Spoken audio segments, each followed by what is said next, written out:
I am 32 years old now, and I have spent the last decade trying to convince myself that the human mind is a fragile thing. I tell myself that isolation and exhaustion can play tricks on the senses. I tell myself that the brain is a pattern-seeking machine that will invent a predator in the shadows just to keep itself occupied. But deep down in the parts of my soul that I do not share with my therapist or my wife, I know that the things I experienced during that summer in the northern woods of Maine were not hallucinations. I was working as a seasonal surveyor for a private land management company. It was a job that required me to spend weeks at a time in the deep wilderness mapping out timber plots and checking the health of old-growth forests. I am a person who enjoys my own company. I find the silence of the woods to be a comfort rather than a threat, or at least I did back then. The location was a remote stretch of territory about 4 hours north of the nearest town with a paved road. To get there, I had to drive a heavy-duty truck over logging paths that were more mud than gravel, and then hike in another 6 miles with 40 pounds of gear on my back. My base of operations was a small cabin that had been built in the 1970s. It was a simple structure made of cedar logs with a metal roof and a wood stove for heat. There was no electricity and no cell service. I had a satellite phone for emergencies, but the company discouraged using it for anything other than life or death situations because the airtime was incredibly expensive. I arrived on a Tuesday afternoon in late July. The heat was thick and oppressive even under the canopy of the pines. I remember the first few days being remarkably mundane. I woke up at 5 o'clock every morning and made coffee on the propane stove. I spent my days trekking through the dense underbrush taking soil samples and marking coordinates on my handheld global positioning system unit. By the time I returned to the cabin in the evenings, I was usually so tired that I barely had the energy to eat a tin of beans before crawling into my sleeping bag. The silence was absolute. There were no birds singing at night, and even the wind seemed to die down as soon as the sun dipped below the horizon. It was the kind of quiet that felt heavy, like it was pressing against my eardrums. On the fourth night, things began to shift in a way that I could not quite put into words. It started with a feeling of being watched. I know that sounds like a cliché from a horror movie, but it is a very real biological response. It is that prickle on the back of the neck and the sudden awareness of the space behind you. I was sitting at the small wooden table by the window finishing my notes for the day. The sun had just set, and the interior of the cabin was falling into shadow. I reached for my lantern, but my hand froze before I could turn the dial. I felt a sudden and intense certainty that there was something standing just outside the glass. I did not move for a long time. I kept my eyes fixed on the dark reflection of the room in the window pane. I could see my own face, pale and tired, but I could not see anything beyond the glass. I told myself it was a bear or perhaps a moose. There were plenty of large animals in these woods, and they were often curious about the scent of human food. I forced myself to breathe, and I slowly turned the knob on the lantern. The light hissed to life, casting long dancing shadows against the log walls. I stood up and walked to the window, peering out into the darkness. There was nothing there, just the black trunks of the trees and the tangled shadows of the ferns. I laughed at myself then. I remember saying out loud that I was getting jumpy in my old age. I went to bed and slept fitfully, but nothing else happened that night. The next day, I tried to stay busy. I pushed myself harder than usual, hiking nearly 10 miles to a distant ridge. I wanted to exhaust myself so thoroughly that my imagination would not have the energy to act up. By the time I got back to the cabin, it was nearly 9 o'clock. I was bone tired and my legs felt like lead. I skipped dinner and went straight to my bunk. I did not even bother to take off my wool socks. I just wanted to close my eyes and disappear into sleep. I was drifting off into that heavy, dreamless state that comes with physical exhaustion. I was in that middle ground where the world of the living fades away and the subconscious takes over. That was when I heard it. It was not a loud sound. It was not a crash or a bang. It was a whisper. It was so close to my ear that I could feel the phantom sensation of breath against my skin. The voice was thin and dry, like the sound of dead leaves skittering across a sidewalk. It said 3 words with a terrifying clarity: "Do not sleep." I bolted upright in my bunk, and my heart was hammering against my ribs so hard that it felt like it might crack a bone. I was gasping for air, and my eyes were darting around the pitch-black room. I reached for the flashlight I kept on the small shelf above my head. My fingers were trembling so badly that I knocked it onto the floor. I scrambled out of the bunk and dropped to my knees, feeling around in the dust until I found the cold metal casing. I clicked it on and swept the beam around the cabin. The door was still barred from the inside. The windows were shut and locked. I was completely alone. I checked under the bunk and inside the small gear closet. Nothing. I sat on the edge of the bed for an hour with the flashlight clutched in both hands. I tried to rationalize what had happened. I told myself it was an auditory hallucination brought on by the silence and the isolation. I had read about this happening to solo hikers and sailors. The brain gets bored and starts to invent stimuli to fill the void. It was just a trick of the mind. That is what I told myself. I eventually managed to calm my breathing. I convinced myself that I had been dreaming and that the dream had simply bled into my waking moments. I lay back down, but I left the flashlight on. I stared at the ceiling and watched the shadows. I must have drifted off again because I woke up 2 hours later to a sound that was much harder to explain away. It was the sound of something heavy dragging itself across the metal roof of the cabin. It was a slow and deliberate movement. Scrape, pause, scrape. It sounded like something with claws was pulling itself along the corrugated steel. I sat frozen in the dark, listening as the sound moved from the front of the cabin toward the back. My mind was racing. A bear would be much louder and it would likely make some kind of vocalization. A raccoon or a squirrel would be much lighter. This sounded like it weighed at least 200 pounds. The scraping stopped directly above my head. I held my breath and I could hear the metal groaning under the weight of whatever was standing up there. Then the whispering started again. It was not coming from inside the room this time. It was coming from the other side of the roof. It was the same voice, but it was louder now, and it was repeating the same phrase over and over again.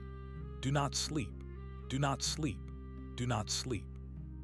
I realized then that the voice was not human. It had the cadence of human speech, but there was no emotion behind it. It sounded like a recording or a parrot mimicking words it did not understand. It was flat and hollow. I felt a surge of primal terror that I have never felt before or since. This was not a hallucination, and it was not a normal animal. I grabbed my hunting knife from the bedside table, and I stood up in the center of the room. I shouted at the ceiling, telling whatever was up there to get away. I used every curse word I knew, and I made as much noise as I could. The whispering stopped instantly. The weight on the roof seemed to vanish. I did not hear it climb down, and I did not hear it run away into the woods. One moment it was there, and the next there was only the absolute silence of the forest. I did not sleep for the rest of the night. I sat in a chair facing the door with my knife in one hand and my flashlight in the other. When the first gray light of dawn began to filter through the trees, I did not feel relieved. I felt exposed. I knew I should leave. Every instinct in my body was screaming at me to pack my gear and hike back to the truck. But there was a problem. My job was not finished, and I was a man who took pride in my work. If I left now, I would have to explain to my boss why I had abandoned a multi-$1,000 survey because I heard voices in the night. I would look like a coward or a madman. I also had the lingering doubt that maybe I really was just losing my mind. I decided to stay one more day. I told myself that if anything else happened, I would leave immediately. I spent the day in a state of hyper-awareness. I did not go far from the cabin. I spent my time clearing brush and organizing my samples. I kept my ears open for any sound that was out of place, but the woods were eerily quiet. Even the insects seemed to have gone silent. I found myself looking up at the trees every few minutes, half expecting to see something peering down at me from the branches. I saw nothing. As the sun began to set, I felt the dread returning. It was a physical weight in my stomach. I went inside the cabin and double-checked the locks. I pushed the heavy wooden table in front of the door. I knew it would not stop something that really wanted to get in, but it made me feel a little better. I lit every candle I had and I turned on my lantern. I was determined to stay awake. If I did not sleep then, the voice would have nothing to warn me about. The hours ticked by slowly. I tried to read a book, but I could not focus on the words. I kept thinking about the voice. Why would it tell me not to sleep? Was it a threat or was it a warning? Did it want me to be awake for what was coming, or was it trying to protect me from something that happened while I was unconscious? Both possibilities were equally terrifying. By midnight, I was struggling to keep my eyes open. The human body can only go so long without rest before the brain starts to shut down. I was sitting in the chair when I heard a soft tapping on the window. It was rhythmic and gentle, like a person tapping their fingernails against the glass. I turned my head slowly. In the reflection of the lantern light, I saw a face. It was not a human face. It was too long and the skin looked like wet parchment stretched over bone. There were no eyes, only dark, hollow pits that seemed to suck in the light. Its mouth was a thin line that did not move, but as I stared at it, I heard the whisper again. This time it was not in my head and it was not on the roof. It was coming from right behind me. I did not turn around.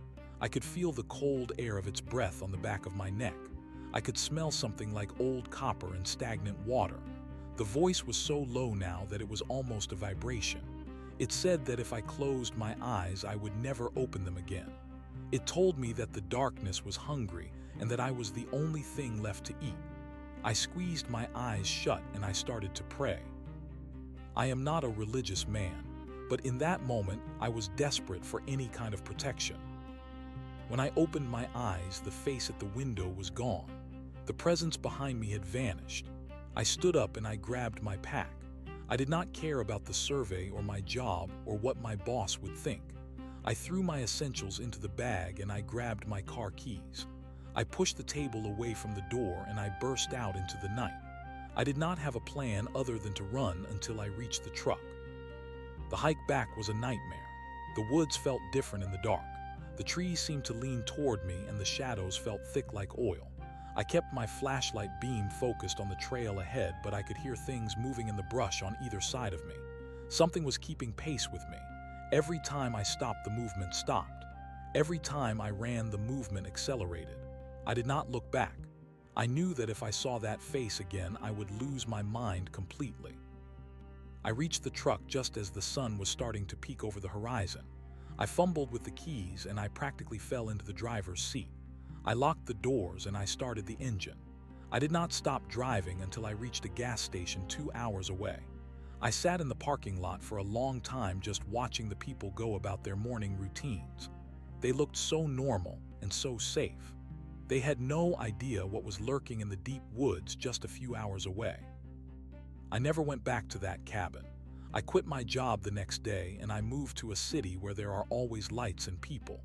I do not like the quiet anymore. I keep a white noise machine running in my bedroom and I never sleep without a light on. Sometimes when the wind is just right, I think I can hear a faint whispering coming from the vents. It tells me to stay awake. It tells me that the things in the dark are still waiting. I do not know if I am safe or if I am just living on borrowed time. All I know is that I will never go back into the woods again. The silence there is not empty. It is full of things that have been waiting a very long time for someone to stop and listen. And now that I have heard them, I can never unhear them. I am always listening. I am always waiting. And I am never going to sleep again.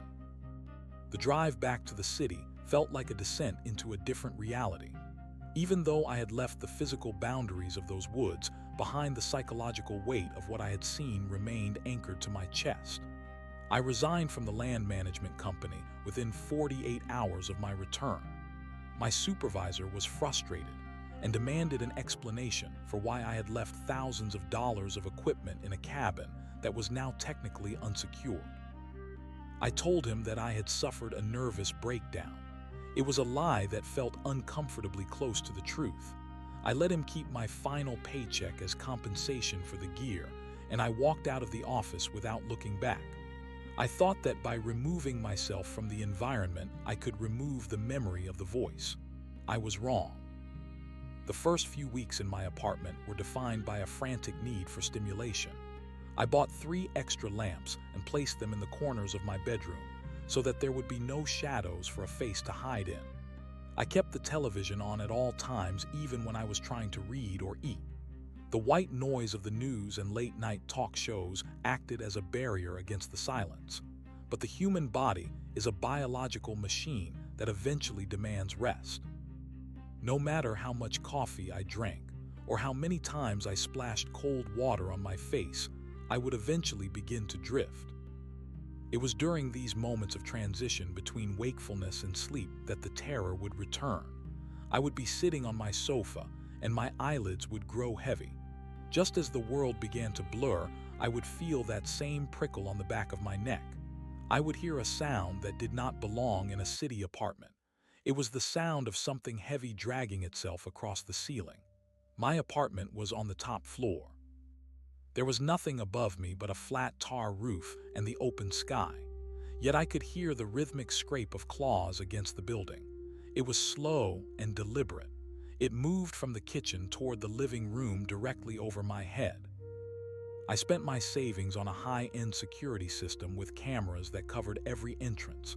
I checked the footage every morning. I expected to see a figure or a shadow or some physical evidence of a stalker. The footage showed nothing but an empty hallway and a silent living room. This should have been a comfort, but it only served to deepen my dread.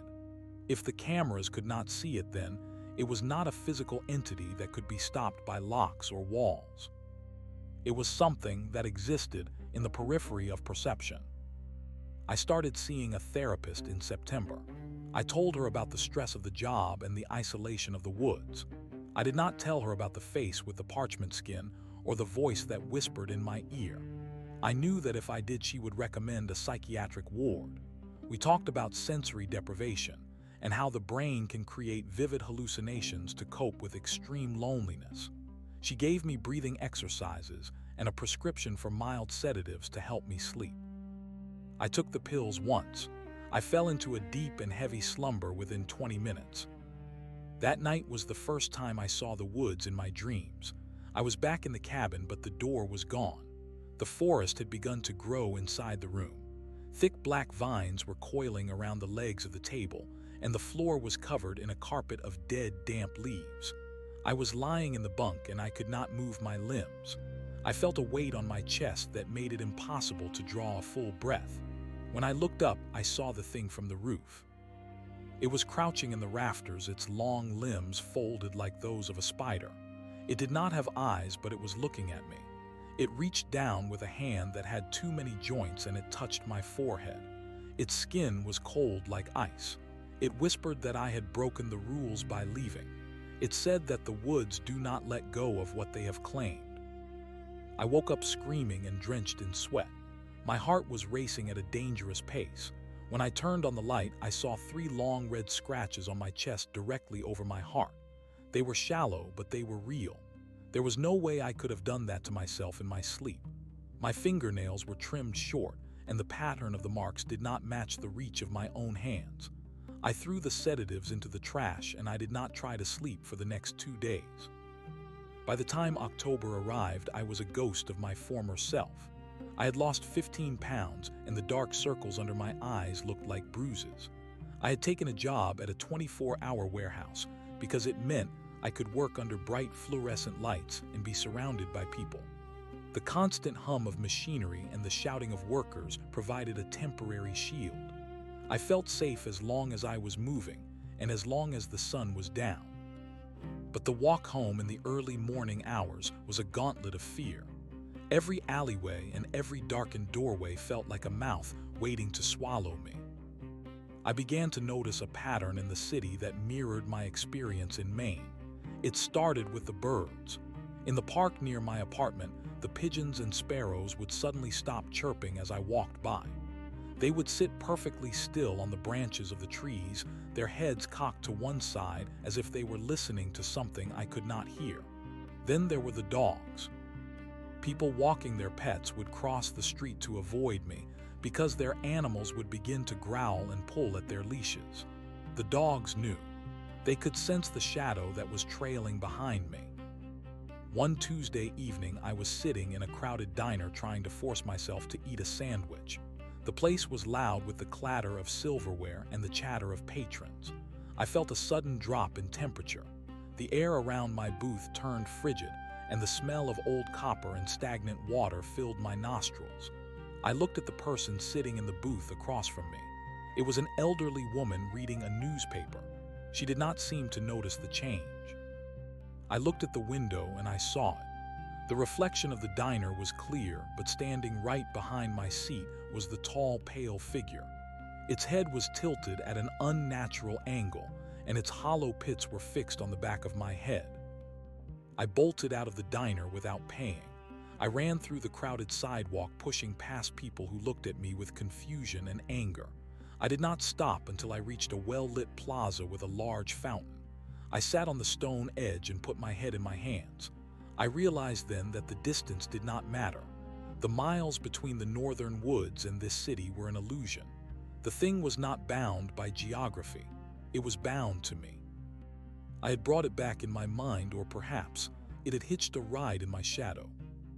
I began to research the history of the region where I had been working. I spent hours in the public library looking through old microfilms of local newspapers from the 1920s and 30s. I found stories of loggers who had gone missing in those woods. The accounts were always the same. A man would wander off from his camp and never return. If they were found, they were usually miles away from where they had vanished with no memory of how they got there. They were often in a state of catatonia, and they would refuse to sleep. One article from 1934 described a man who had sewn his own eyelids open with fishing line to keep from closing them. He had died of exhaustion 48 hours later. The more I read, the more I realized that I was not dealing with a ghost or a traditional monster. This was something older and more fundamental. The local indigenous tribes had legends about spirits that lived in the places where the sunlight never reached the ground. They called them the Hollow Ones. These entities did not have a form of their own, so they fed on the consciousness of living things. They would wait for a person to be alone and tired, and then they would begin to mimic their thoughts and their voice. They would drive a person to the edge of madness, and then they would step into the void that was left behind. I found a reference to the cabin I had stayed in. It had been built by a man named Elias Thorne, who was a hermit and an amateur occultist. He had moved into the woods in the late 60s to escape what he called the noise of the modern world. He had lasted less than a year. The forest rangers found him sitting at the wooden table by the window. He was dead, but there were no signs of foul play. The coroner ruled it a heart attack, but the rangers noted that his face was frozen in an expression of absolute terror. His journals were found in the cabin, but they were mostly illegible scribbles about voices on the roof and the hunger of the trees. Reading about Elias Thorne felt like reading my own obituary. I knew that I was following in his footsteps. The isolation of the woods had opened a door that I did not know how to close. I had invited the attention of something that had been starving for decades. It did not want to kill me quickly. It wanted to wear me down until there was nothing left but a shell that it could inhabit. I decided that I could not stay in the city any longer. The contrast between the normal world and my private nightmare was becoming too much to bear. I felt like a walking infection.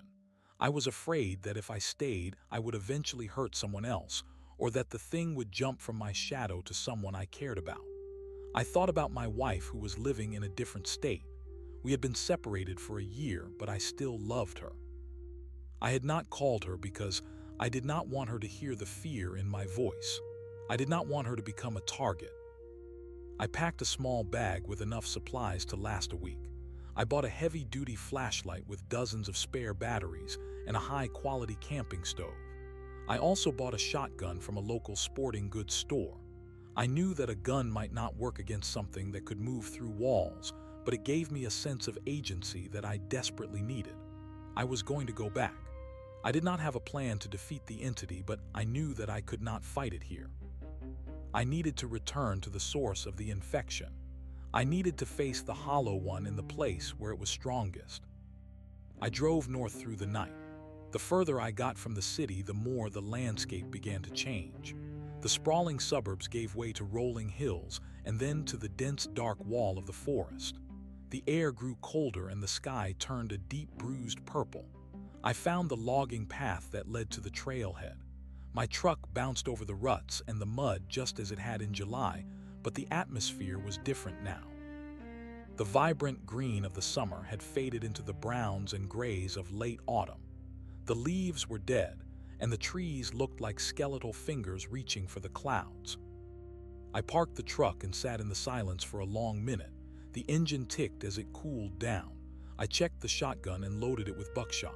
I strapped my pack to my back and stepped out into the cold air. The woods were waiting. I could feel the collective gaze of 1,000 hidden eyes. I started the 6-mile hike toward the cabin. Every step felt like I was walking deeper into a trap, but I did not turn back. I had spent months running and I was tired. I was so incredibly tired. As I approached the clearing where the cabin stood, I saw that the door was hanging open. I had left it closed and barred, but now it swung loosely on its hinges. The metal roof was covered in a layer of dead pine needles and bird bones. I stepped onto the porch and the wood groaned under my weight. I walked inside and clicked on my flashlight. The interior was exactly as I had left it, but there was a layer of dust over everything. My discarded notes were still on the table. I went to the window and looked out. The sun was setting and the shadows were lengthening across the forest floor. I knew that the transition was coming. The period between day and night is when the boundaries are thinnest. I pulled the table back in front of the door and I sat down. I put the shotgun across my lap and I waited. I did not turn on the lantern. I wanted to see the darkness as it truly was. The whispering started almost immediately. It was not a single voice this time. It was a chorus of dry, raspy sounds that seemed to come from the walls themselves. They were calling my name. They were telling me that they were glad I had returned. They said that the hunger was almost unbearable. I gripped the steel of the shotgun and focused on my breathing. I told myself that I was in control. I told myself that I would not sleep.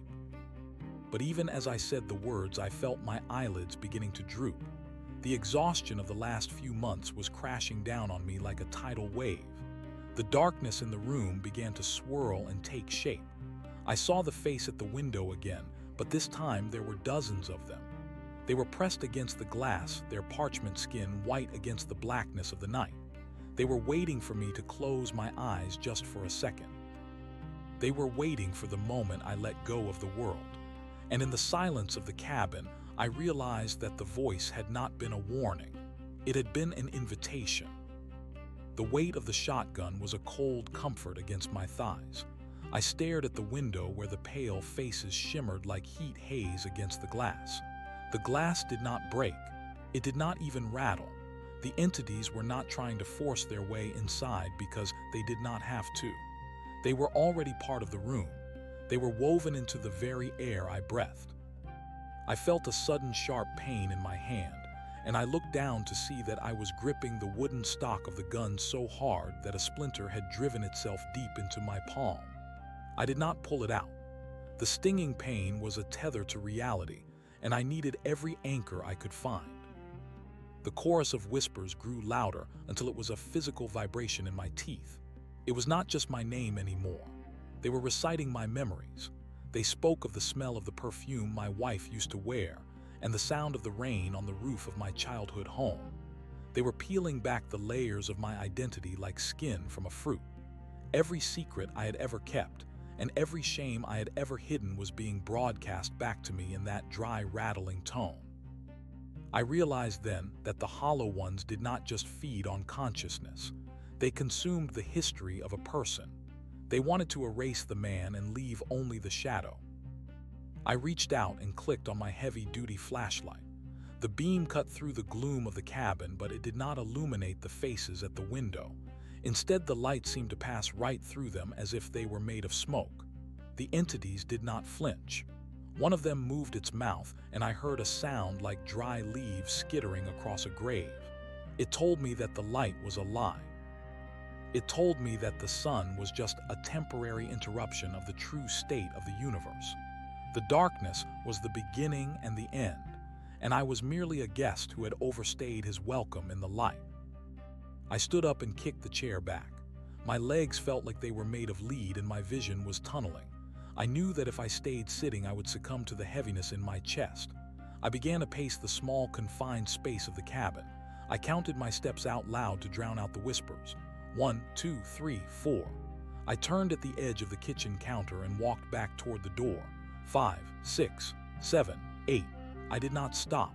I moved with a mechanical desperation. I watched the dust motes dancing in the beam of my light. They looked like tiny stars in a dying galaxy. I heard a thud on the roof. It was the same sound I had heard in my city apartment, but here it was louder and more resonant. The wooden beams groaned under a massive weight. Something was walking directly above me. It was not the light footsteps of a bird or a squirrel. It was the heavy rhythmic tread of something with 4 limbs and immense strength. The ceiling boards began to sag. Dust and bits of old insulation fell onto my shoulders. I pointed the shotgun upward and aimed at the spot where the sound was most intense. My finger hovered over the trigger, but I did not pull it. I knew that a hole in the roof would only let more of the night inside. The scratching started then. It was a frantic digging sound, as if something was trying to claw its way through the shingles and the plywood. I could see the wood splintering inward. A long, pale finger with too many joints poked through a gap in the ceiling. It wiggled blindly in the air, searching for something to grab. I backed away until my spine hit the far wall. The finger was joined by another and then another. They were the color of bone, and they were covered in a thin, translucent slime that smelled of ancient rot. I realized that I could not stay in the cabin. The structure that I had thought of as a sanctuary was actually a cage. It was a trap that Elias Thorne had built for himself, and now I was the one caught in the teeth of it. I had to get back to the truck. If I could reach the vehicle and get the engine started, I might be able to drive fast enough to outrun the influence of the woods. It was a thin hope, but it was the only one I had left. I moved toward the door. The whispers reached a fever pitch of screaming and mocking laughter. I grabbed the handle and pulled the heavy table away with my free hand. The door swung open, and the cold air hit me like a physical blow. The clearing was filled with a thick white mist that seemed to glow with a faint internal light. The trees were no longer visible. There was only the cabin and the fog. I stepped out onto the porch, and the silence of the woods was so absolute that I could hear the sound of my own blood pumping through my veins. I did not run. I knew that if I ran, I would trip or lose my way in the white void. I walked down the steps and kept my eyes fixed on where I thought the path should be. The ground felt soft and spongy, as if the earth itself had turned into moss. I could hear things moving in the fog all around me. They were not hiding anymore. I could see their tall, thin shapes gliding through the mist. They were like pillars of smoke that had been given hands and faces. They did not touch me yet. They were circling me and closing the distance with every step I took. The flashlight beam was useless in the fog. The light reflected back at me and blinded my vision. I turned it off and relied on my other senses. I could hear the wind whistling through the dead branches, and I could feel the slight incline of the trail. I kept the shotgun pressed against my shoulder. My heart was a drum in my ears. I felt a cold hand brush against the back of my neck.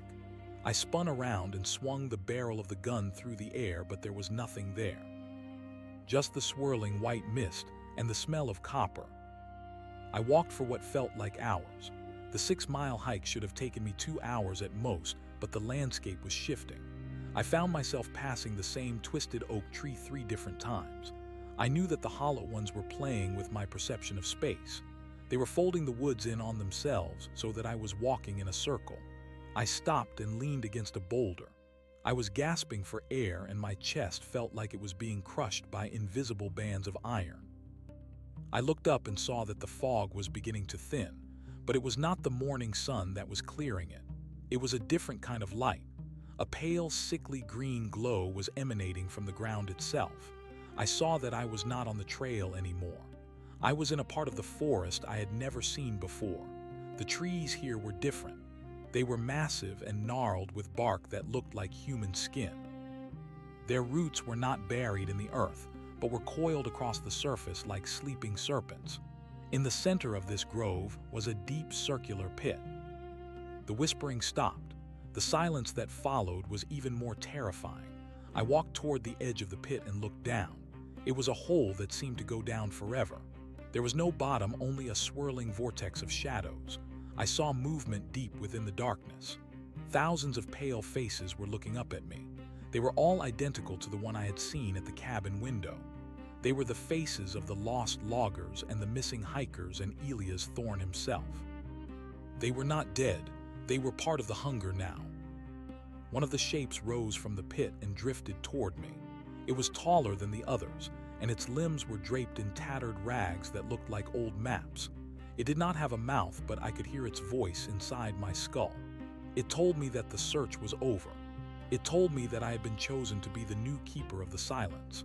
It reached out a hand, and I saw that the skin on its palm was covered in the same red scratches that I had found on my own chest. I raised the shotgun and pointed it at the center of the entity. I did not hesitate. I pulled the trigger and the roar of the blast shattered the stillness of the grove. The recoil sent a jolt of pain through my shoulder, but I did not care. I watched as the lead shot tore through the misty form of the creature. It did not bleed. It simply dissolved into a cloud of black soot that was quickly absorbed by the surrounding trees. But for everyone, I destroyed 2 more rows from the pit. I turned and ran. I did not care about the path or the circles or the fog. I ran with a strength that came from pure animal terror. I crashed through the brush and felt the thorns tearing at my clothes and my skin. I did not look back. I could hear the heavy thud of the thing from the roof following me. It was leaping from tree to tree with terrifying speed. It was laughing a sound like breaking glass that echoed through the dark. I saw a glimmer of metal through the trees. It was the bumper of my truck. I had somehow stumbled back to the trailhead. I fumbled for my keys and realized with a jolt of horror that they were not in my pocket. I must have dropped them when I was running through the grove. I reached the truck and pulled on the door handle, but it was locked. I was trapped outside in the open with the shadows closing in. I looked at the window of the truck and saw my own reflection, but it was not me. The person in the glass had parchment skin and hollow black pits where his eyes should have been. He was smiling at me. I realized that the transformation had already begun. The thing I was running from was not behind me. It was inside me.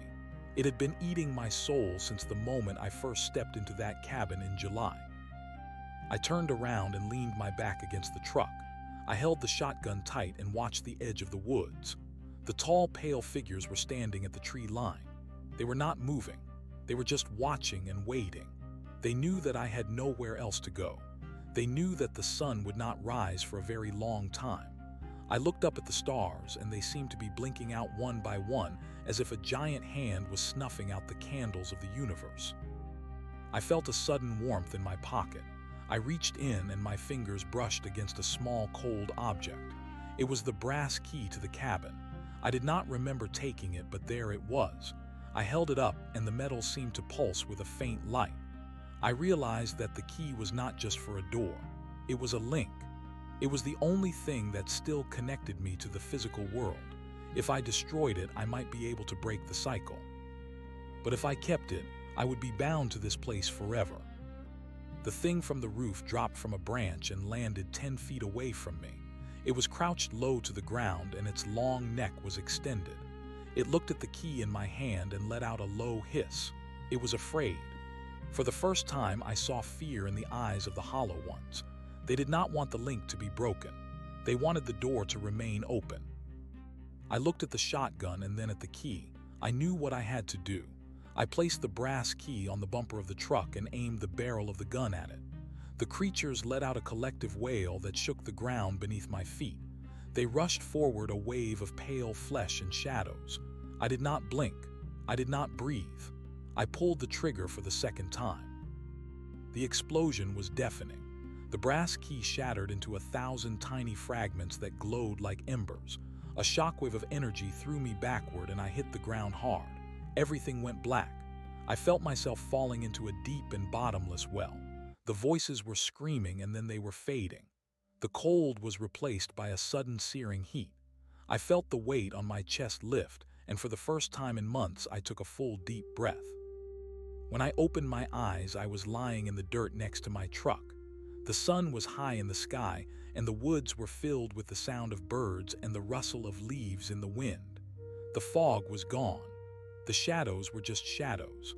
I looked at the bumper of the truck and saw a small blackened scorch mark where the key had been.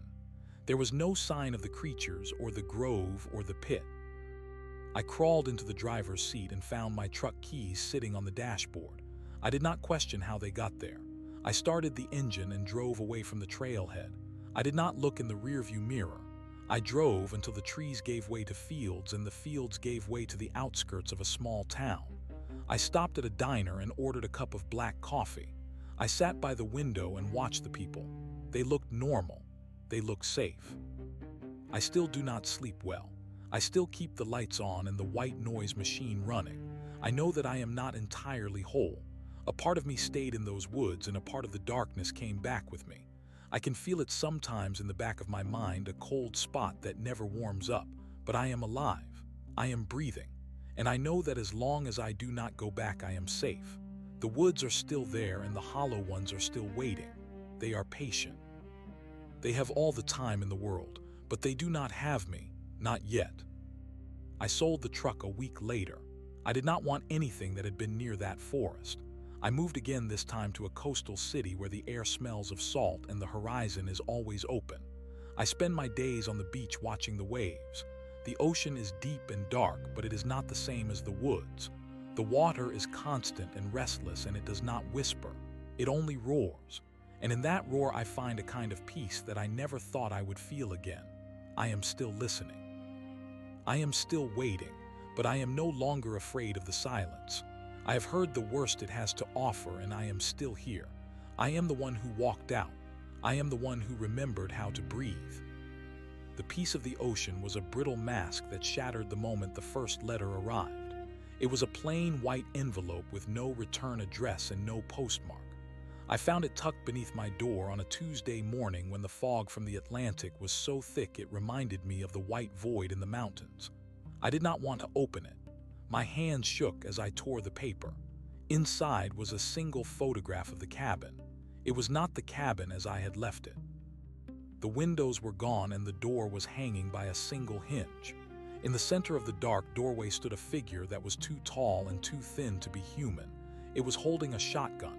My shotgun, the one I had left behind in the dirt when I fled. I realized then that the destruction of the key had not been an ending. It had been a transformation.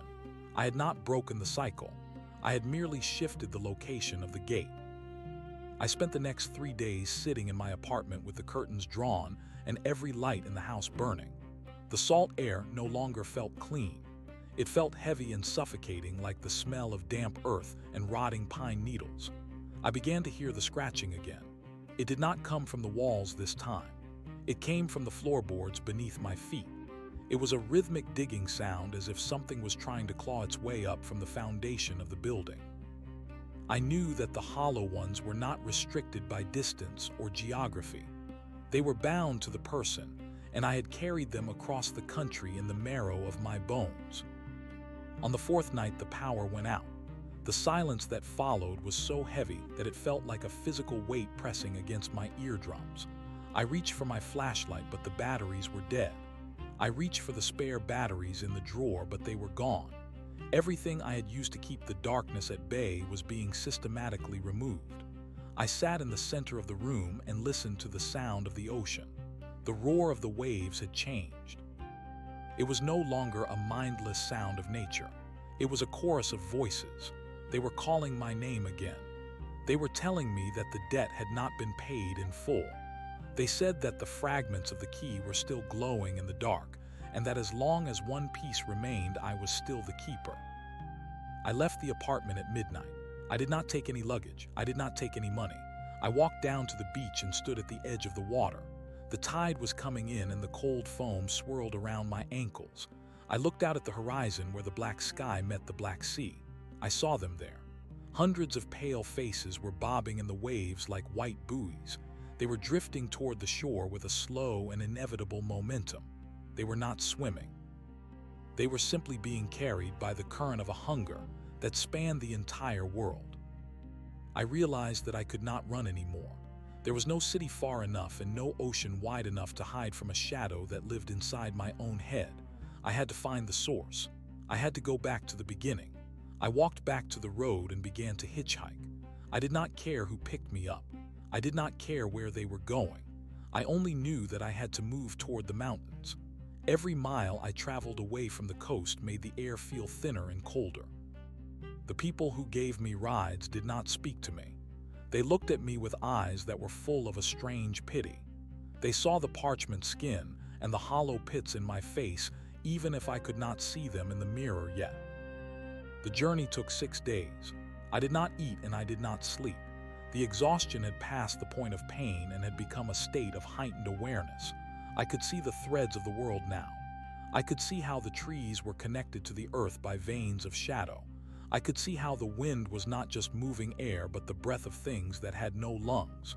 When I finally reached the trailhead, the woods were waiting for me. They were silent and expectant.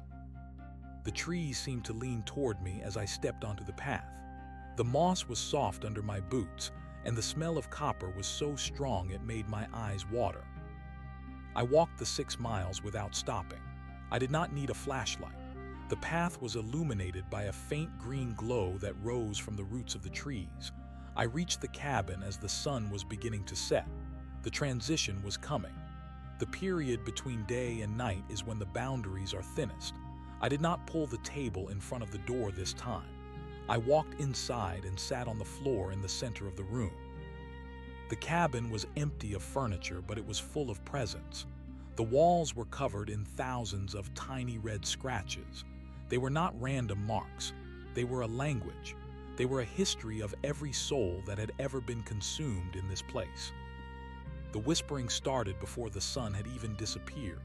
It was a roar of sound that filled the cabin until the wooden beams began to vibrate. They were not calling my name anymore. They were reciting the names of the people I had met since I left. They spoke of the waitress at the diner and the man who sold me the truck and the neighbors in my apartment building. They were showing me that the hunger was spreading. By trying to escape, I had acted as a carrier. I had brought the silence to places that had never known it. I was the bridge.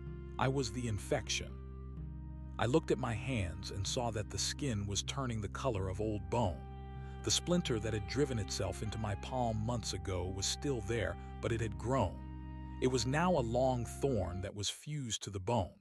I realized that the entities were not trying to replace me. They were trying to complete me. They wanted to turn me into the thing that would lead the rest of the world into the pit. I was to be the shepherd of the shadows. I stood up and walked to the window. The clearing was full of them. They were standing in perfect rows, their long limbs draped in the tattered rags of 1,000 different lives. They were waiting for me to speak. They were waiting for the first word of the new era. I opened my mouth, but no sound came out. My throat was filled with the taste of dry leaves and ancient rot. I felt the weight of the silence settling into my chest. It was not a burden anymore. It was a comfort. It was the only thing that made sense in a world that was made of lies and temporary light. I walked out onto the porch. The air was cold and still. I looked up at the stars and saw that they were gone. The sky was a solid sheet of black glass. I reached out a hand and touched the air. It felt like silk. I began to walk toward the edge of the clearing where the deep circular pit was waiting. I could see the movement in the depths. I could see the faces looking up. They were not screaming. They were smiling. They were welcoming the shepherd home. I stopped at the edge of the abyss. I looked down into the swirling vortex of shadows, and I did not feel fear. I felt a profound sense of belonging. I realized that the voice had never been a warning or an invitation. It had been a memory. I had always been part of this place. The life I lived in the city and the time I spent by the ocean were just dreams that the darkness had allowed me to have before it was time to wake up. I turned back and looked at the cabin one last time. It looked small and fragile against the vastness of the night. It was a shell that had served its purpose. I took a step forward and felt my feet leave the solid earth. I was not falling. I was descending. The shadows rose up to meet me, wrapping around my limbs like a warm blanket. The whispers became a song, a beautiful haunting melody that spoke of the end of all things. I closed my eyes and let the silence take me. The transition was complete. The world of light was behind me, and the world of the hollow ones was all there was. I could feel the hunger now, but it was no longer an external force. It was my own heart beating. I was the hunger, and the hunger was me. I reached out with my mind and felt the thousands of threads that connected me to the world above. I could feel the heartbeat of every person who was afraid of the dark. I could feel the flicker of every candle and the hum of every streetlight. I began to pull on the threads. One by one, I began to snuff out the lights. The forest grew larger. It began to move. The trees stretched their roots across the highways, and the vines climbed the walls of the cities. The fog rolled in from the mountains and covered the plains. People stopped talking. They stopped dreaming. They began to listen to the scratching in the walls and the thudding on the roofs. They began to see the faces at the windows. They were not afraid for long. The silence is a gift that eventually everyone accepts. It is the only thing that lasts. I am the keeper now. I sit in the center of the grove where the trees look like human skin and the roots are coiled like serpents. I watch the pit and I wait for the new arrivals. There are always more. The world is full of people who think they can run and people who think they can fight. I watch them all eventually find their way to the trailhead.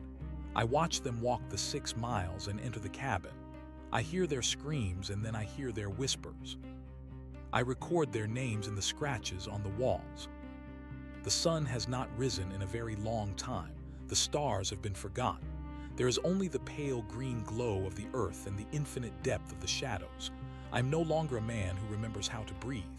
I am the breath of the woods. I am the rattle of the dry leaves. I am the cold hand on the back of your neck. Do not bother locking your door. Do not bother turning on the lantern. The light is a temporary interruption, and the interruption is over. The darkness was the beginning and it is the end. Welcome to the silence. I can feel you listening. I can feel the way your heart rate increases as you read these words. You think you are safe because you are far away from the mountains. You think the ocean or the desert or the city will protect you. But the threads are already attached. You felt the first one the last time you woke up in the middle of the night for no reason. You felt the second one when you saw a shadow move out of the corner of your eye and found nothing there. The third one is being pulled right now. The scratching is starting. It is faint at first, like the sound of a mouse in the attic, but it will get louder. It will move from the ceiling to the walls and then to the floor beneath your feet. You will try to ignore it. You will tell yourself it is just the house settling or the wind in the eaves, but you know the truth. You have always known it. You are just a guest who has overstayed his welcome in the light. I am waiting for you at the edge of the clearing. The cabin is ready. The table is moved and the door is open. The shotgun is leaning against the wall and the scratches are waiting for a new name. Do not run. It only makes the hunger grow. Just walk toward the trees. Follow the green glow. The transition is coming and the boundaries are thinnest now. I will see you soon in the quiet. I will see you in the dark. We have all the time in the world. And the world is finally silent. The stillness of the new world was not a void but a presence. I sat upon the throne of twisted roots and watched the horizon where the sun had once lived. The sky remained a bruised purple that never faded into morning. My fingers traced the bark of the nearest tree, and I felt the slow, sluggish pulse of the earth beneath my touch. It was a rhythmic throb like a heart beating through layers of wet wool. I was no longer the man who had arrived in a truck with a map and a sense of purpose. I was a part of the architecture of this place. My eyes did not blink because there was no need to moisten them. The air was thick with a vapor that tasted of iron and ancient dust. I could see the vibrations of sound before they reached me. Every snap of a twig miles away sent a ripple through the air that I could catch between my teeth. The hunger was a constant companion now, but it was not the gnawing pain of a human stomach. It was a vast and hollow longing that stretched out toward the edges of the map. I could feel the cities of the coast. They were like clusters of dying embers in a fireplace that had gone cold. The people there were huddled in their rooms, and they were staring at the shadows in the corners. They were waiting for the scratching to stop, but it would never stop. I reached out with a thought and felt the connection to a woman in a high-rise apartment 300 miles away. She was holding a candle, and the wax was dripping onto her hand, but she did not feel the heat. She was looking at the way the darkness in her hallway seemed to be breathing. I pulled on the thread, and the candle went out. The scream she let out was a beautiful sound that traveled across the distance and settled into the moss at my feet like a fallen leaf. I stood up and began to walk through the grove. The trees here did not have leaves. They had long, thin fingers that brushed against my shoulders as I passed. They whispered secrets about the people who had come before me. They told me about the man who had tried to burn the cabin down and the woman who had tried to bury herself in the pit to escape the voices. Both were still here. Their faces were woven into the patterns of the wood, and their voices were part of the wind that never stopped blowing. I reached the edge of the pit and looked down into the swirling gray mist. The depth was infinite. It was a mouth that was always open and always empty. I saw a movement in the mist and recognized the shape of a hand. It was pale and translucent, and it was reaching for a ledge that did not exist. I did not help it. There was no help here. There was only the inevitable descent. The cabin remained behind me as a monument to the transition. I walked toward it and stepped onto the porch. The wood groaned under my weight, but it was a groan of recognition. I entered the room where the scratches covered every inch of space. I found a sharp piece of stone on the floor and approached the wall near the window. There was a small, empty space between the name of a baker from the valley and a child from the plains. I began to carve. The stone bit into the wood, and a dark sap that looked like blood oozed from the groove. I wrote the names of those I had seen in my visions. I wrote the name of the man who had sold me the truck. I wrote the name of the waitress who had served me coffee. I wrote the name of the neighbor who had knocked on my door to ask if I was all right. As I carved each name, I felt their lives flicker and dim. I was the one who was closing the ledger. The transition of the world was accelerating. I could feel the forests expanding. They were not growing through the soil, but through the minds of the living. A man in a suburb would look at his backyard and see a tree that had not been there the day before. He would touch the bark and feel the cold, and he would know that something was wrong. By the time he realized the danger, the roots would already be under his house, and the branches would be pressing against his windows. The silence was contagious. It moved from house to house and street to street. It was the sound of a world that had forgotten how to speak. I walked back out to the clearing and looked at the sky. A single star appeared for a moment like a dying eye, and then it was swallowed by the black clouds. I felt a surge of power in my chest. I was the master of this domain, but I was also its servant. I had to ensure that the cycle continued. I had to be the one who stood at the trailhead and guided the lost souls toward the end. I began to walk toward the path that led back to the world of light. I did not go as a man, but as a shadow. I moved through the trees without making a sound. The moss did not flatten under my feet, and the branches did not break. I was a part of the wind. I reached the trailhead where my truck had once been parked. The area was overgrown now. The road was cracked and weeds were growing through the asphalt. I stood in the center of the path and waited. I knew that someone would come. Someone always came. They were driven by curiosity or despair or a map that led them to the wrong place. I heard the sound of an engine in the distance. It was a weak and struggling sound that did not belong in the stillness. A small blue car appeared around the bend and slowed to a stop. A young man got out. He was holding a camera, and he looked at the woods with a mixture of awe and fear. He did not see me standing in the shadows of the pines. He only saw the beauty of the untouched wilderness. I watched him as he adjusted his lens and took a photograph of the trailhead. He was smiling. He thought he had found a secret place where the world was still pure. He did not know that he was looking into the mouth of a predator. I took a step forward and the air around him turned cold. He shivered and pulled his jacket tighter around his chest. He looked around and his smile faded. He felt the weight of the silence. He felt the way the trees were leaning toward him. He should have turned back then. He should have gotten into his car and driven until the gas ran out. But the threads were already attached. He saw a flash of green light deep in the woods and he was hooked. He stepped onto the path and began to walk. I followed him from a distance. I was the rustle in the leaves and the snap of the twig. I was the shadow that moved just out of his line of sight. I watched him grow tired. I watched him grow thirsty. I watched him begin to talk to himself to break the silence. He told himself that he was almost there. He told himself that he would find a place to camp and that everything would be fine in the morning. He did not know that there would be no morning. He reached the 6-mile mark as the purple sky turned to a deep and suffocating black. He saw the cabin and he ran toward it with a cry of relief. He thought it was a sanctuary. He thought it was a place of safety. I stood at the edge of the clearing and watched him enter the cabin. I heard him fumbling for a light.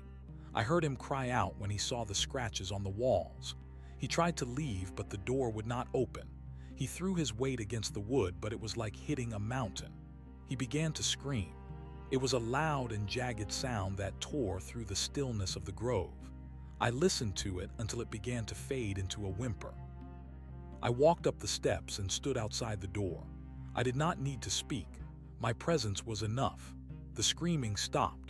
There was a long and heavy pause, and then I heard the sound of the table being dragged across the floor. He was trying to barricade himself inside. He did not understand that the barricade was not to keep me out, but to keep him in. I sat on the porch and waited for the moon that would never rise. I felt the hunger in the pit grow stronger. It was time for the offering. I reached out and touched the door with my palm. The wood softened like wax. I stepped through the solid surface and stood in the center of the room. The young man was huddled in the corner. He was holding his camera like a shield. His eyes were wide and white, and he was shaking so hard that his teeth were clicking together. He looked at me and he did not see a man. He saw the woods. He saw the pit. He saw the end of everything he had ever loved. I leaned forward and whispered the word that the trees had taught me. It was a word that had no vowels and no meaning in the languages of men. It was a sound of breaking glass and falling earth. The young man dropped his camera and his hands went limp. The light in his eyes began to fade. He was not dying. He was transitioning. I watched as his skin began to turn the color of bone. I watched as his fingers grew long and thin. I watched as the memory of his home and his family was erased and replaced by the hunger. He stood up and his movements were jerky and unnatural. He looked at me and he did not scream. He bowed his head. I led him out of the cabin and toward the pit. The other hollow ones were waiting. They stood in their silent rows and they watched as the new shepherd brought the new sheep. We reached the edge of the abyss and I pointed down into the mist. The young man did not hesitate. He stepped over the edge and disappeared into the gray swirl. A moment later, a new voice joined the chorus of the wind. It was a high and clear note that spoke of a new beginning. I felt a sense of satisfaction. The debt was being paid. The gate was being maintained. I returned to my throne of roots and sat down. I could feel the world above falling into shadow. The cities were dark now. The oceans were quiet. The people were sitting in their rooms and they were listening. They were waiting for the scratching to reach their floorboards. They were waiting for the knock on the door that would never come because the door was already open. I closed my eyes and felt the vastness of the silence. It was a beautiful and perfect thing. It was the truth that the light had tried to hide. I was the keeper of the truth, and I would sit here until the last ember of the old world was extinguished. I was the breath of the woods, and I was the end of the story. The silence was complete, and I was finally home. The new silence was not an absence of sound, but a heavy layer of weight that pressed against the chest of the world. I could feel the gravity of the hollow earth pulling at every living thing that remained on the surface. My body was no longer made of flesh and bone that required the nourishment of bread or water. I was sustained by the slow leak of fear that trickled down through the soil from the survivors above. I sat upon the throne of gray wood and watched as the pale green light of the clearing pulsed in time with my own slow thoughts. The forest was expanding with a deliberate and terrifying speed. It was not growing through the natural process of seeds and rain. It was manifesting through the cracks in human reality. I could see the way the trees were beginning to sprout in the middle of paved streets, and inside the living rooms of houses where the occupants were too afraid to move. I reached out with my mind and felt the pulse of a city 2,000 miles away. It was a place of glass and steel that had once been filled with the noise of millions. Now it was a graveyard of stalled vehicles and flickering lights. I felt the specific terror of a man hiding in a basement behind a locked steel door. He had a flashlight and a radio that only emitted static. He thought the steel would protect him. He did not understand that the darkness was not a physical intruder that could be kept out by a bolt or a bar. It was a change in the frequency of existence. I focused my will on the shadow beneath his chair. I felt the shadow stretch and thicken. I watched through the eyes of the dark as the shadow rose up like a column of smoke and touched the back of his neck. He did not scream. He simply became still. His fear stopped being a sharp spike and became a dull, constant hum. He was mine now. He was a thread in the tapestry. The woods around the cabin began to change as the hunger of the pit deepened. The trees grew taller, and their bark became as smooth and cold as polished marble. The faces of the previous visitors were no longer just patterns in the wood. They began to move. Their mouths opened in silent gasps, and their eyes followed me as I walked through the grove. I was their master, but I was also their prisoner. I was bound to this place by the same threads I used to control the world. I walked to the edge of the pit and looked down at the swirling mist. I could see the shapes of the hollow ones moving in the depths. They were building something. They were weaving the shadows into a ladder that would eventually reach the surface. They were not satisfied with waiting for the lost to find the trailhead. They wanted to go and fetch the rest. I felt a sudden ripple in the air. Someone was approaching the 6-mile mark. This was not a confused traveler or a curious explorer. This was someone who came with a purpose. I moved through the trees and stood near the cabin as the figure emerged from the dense growth. It was a woman dressed in heavy canvas clothes. She carried a lantern that burned with a strange blue flame. The light did not push back the shadows in the way a normal lamp would. It seemed to cut through them like a knife. She stopped at the edge of the clearing and looked at the cabin. She did not look afraid. She looked exhausted. She looked like someone who had been walking for 100 years. She raised the lantern and the blue light fell upon me. I felt a sharp sting as the light touched my skin. It was the first time I had felt pain since the transition. I stepped back into the deeper shadows and hissed. She did not flinch. She set the lantern on the ground and sat on a stump. She looked at the cabin and then she looked at the pit. She knew what this place was. She spoke and her voice was like the sound of dry parchment rubbing together. She said that she had come to close the gate. She said that the balance had been tilted for too long and that the silence was a debt that could not be paid by the living. I laughed, but the sound that came out of my throat was the rattle of dead leaves. I told her that there was no gate to close. I told her that the world was already gone and that she was just a ghost who had forgotten to stop walking. She did not argue. She reached into her bag and pulled out a handful of white salt and a small iron bell. She began to draw a circle around herself on the gray earth. As the salt touched the ground, the pale green glow faded. The trees nearby began to shiver, and the faces in the bark screamed without sound. I felt a wave of cold fury. This was my domain. I was the keeper of the silence, and she was bringing the noise of the old world back into my sanctuary. I lunged forward, but I could not cross the line of salt. It was as if I had hit a wall of solid ice. I reached out with the threads of the forest and commanded the roots to rise up and crush her. The ground heaved, and the serpentine roots coiled around her circle, but they could not penetrate the blue light of her lantern. She began to ring the bell. The sound was small and high, but in the perfect stillness of the grove, it was like a thunderclap. Every strike of the clapper against the iron sent a shockwave through the clearing. The cabin groaned and the scratches on the walls began to bleed. The names I had carved were being erased by the vibration of the sound. I felt my own form beginning to flicker. The memory of the man I used to be started to leak back into my mind. I remembered the smell of the ocean. I remembered the heat of the sun on my shoulders. I remembered the taste of cold water. These memories were like acid. They burned through the darkness that I had become. I tried to shut my ears, but I had no hands to cover them. I was the air, and the air was carrying the sound of the bell. The woman looked at me, and her eyes were full of a terrible pity. She told me that I was not the master of the woods. She told me that I was just the latest mask that the hunger had put on. She said that the pit did not want a shepherd. It wanted a mouth. She told me that the only way to stop the silence was to give the darkness something it could not swallow. She stood up and picked up her lantern. She began to walk toward the edge of the abyss. She was not running away. She was going into the heart of the hunger. I realized then what she intended to do. She was going to carry the blue light into the depths. She was going to bring the one thing that the hollow ones could not endure into their very center. I tried to stop her. I threw the weight of the entire forest against her.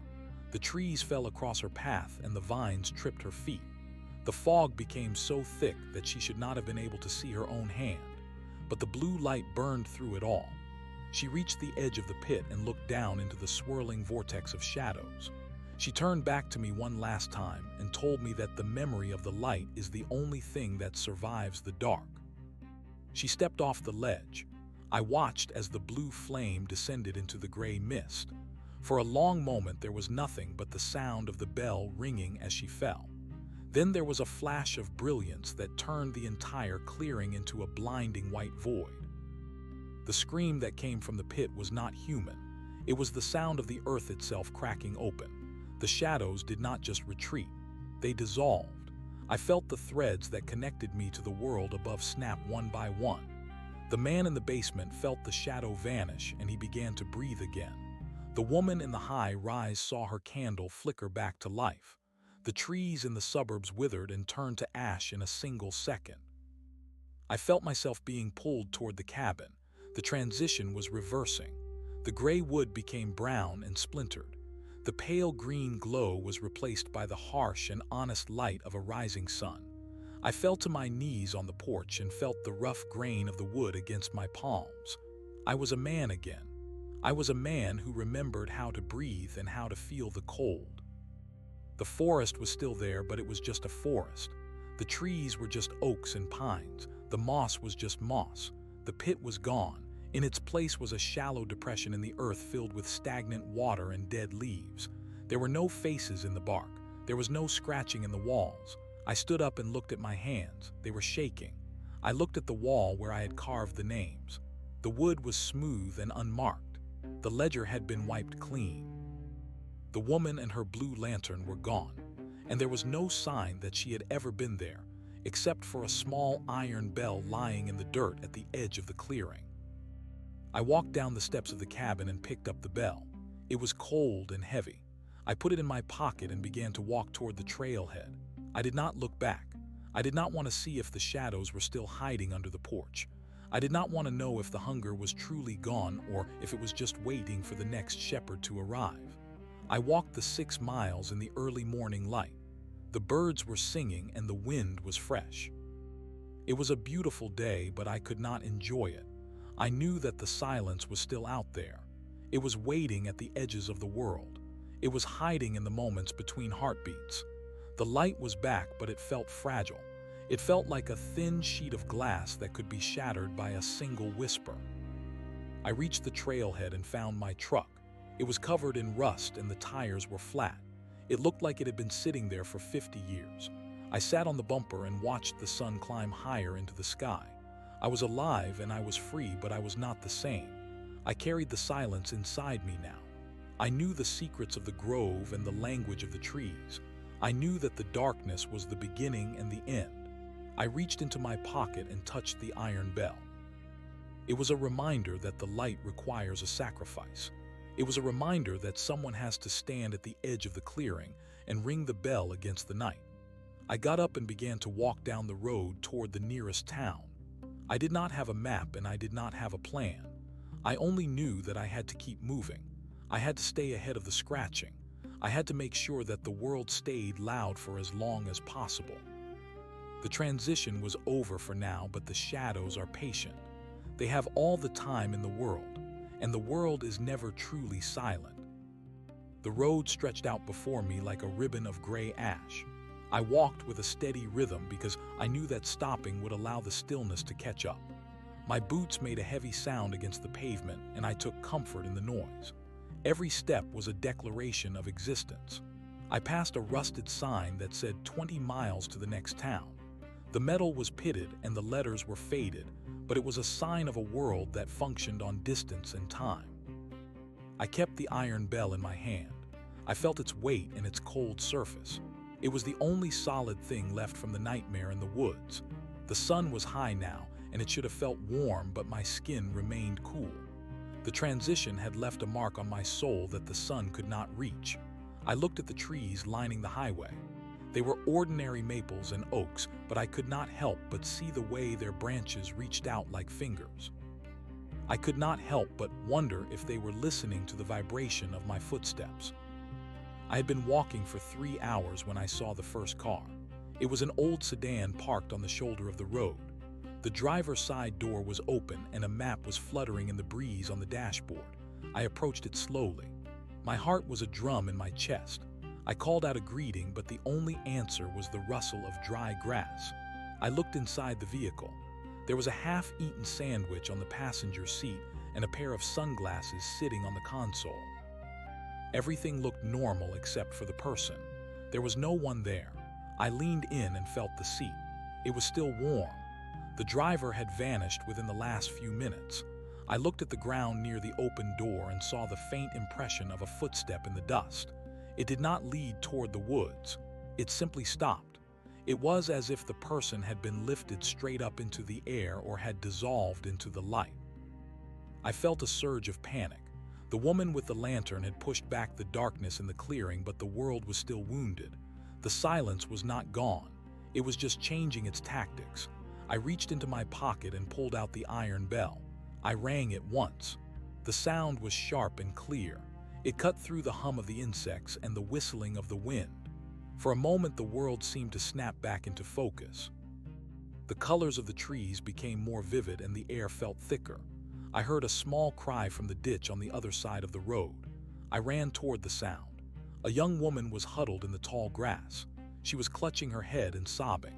She looked up at me, and her eyes were full of the same terror I had seen in the young man with the camera.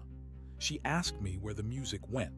She said she had been driving, and then a beautiful song had started playing on the radio. It was a song without words, and it made her want to stop the car and walk into the sky. I realized then that the hunger was using the light now. It was using the beauty of the morning to lure people into the void. I reached down and grabbed her hand. Her skin was like ice. I told her that she had to keep moving. I told her that the music was a lie.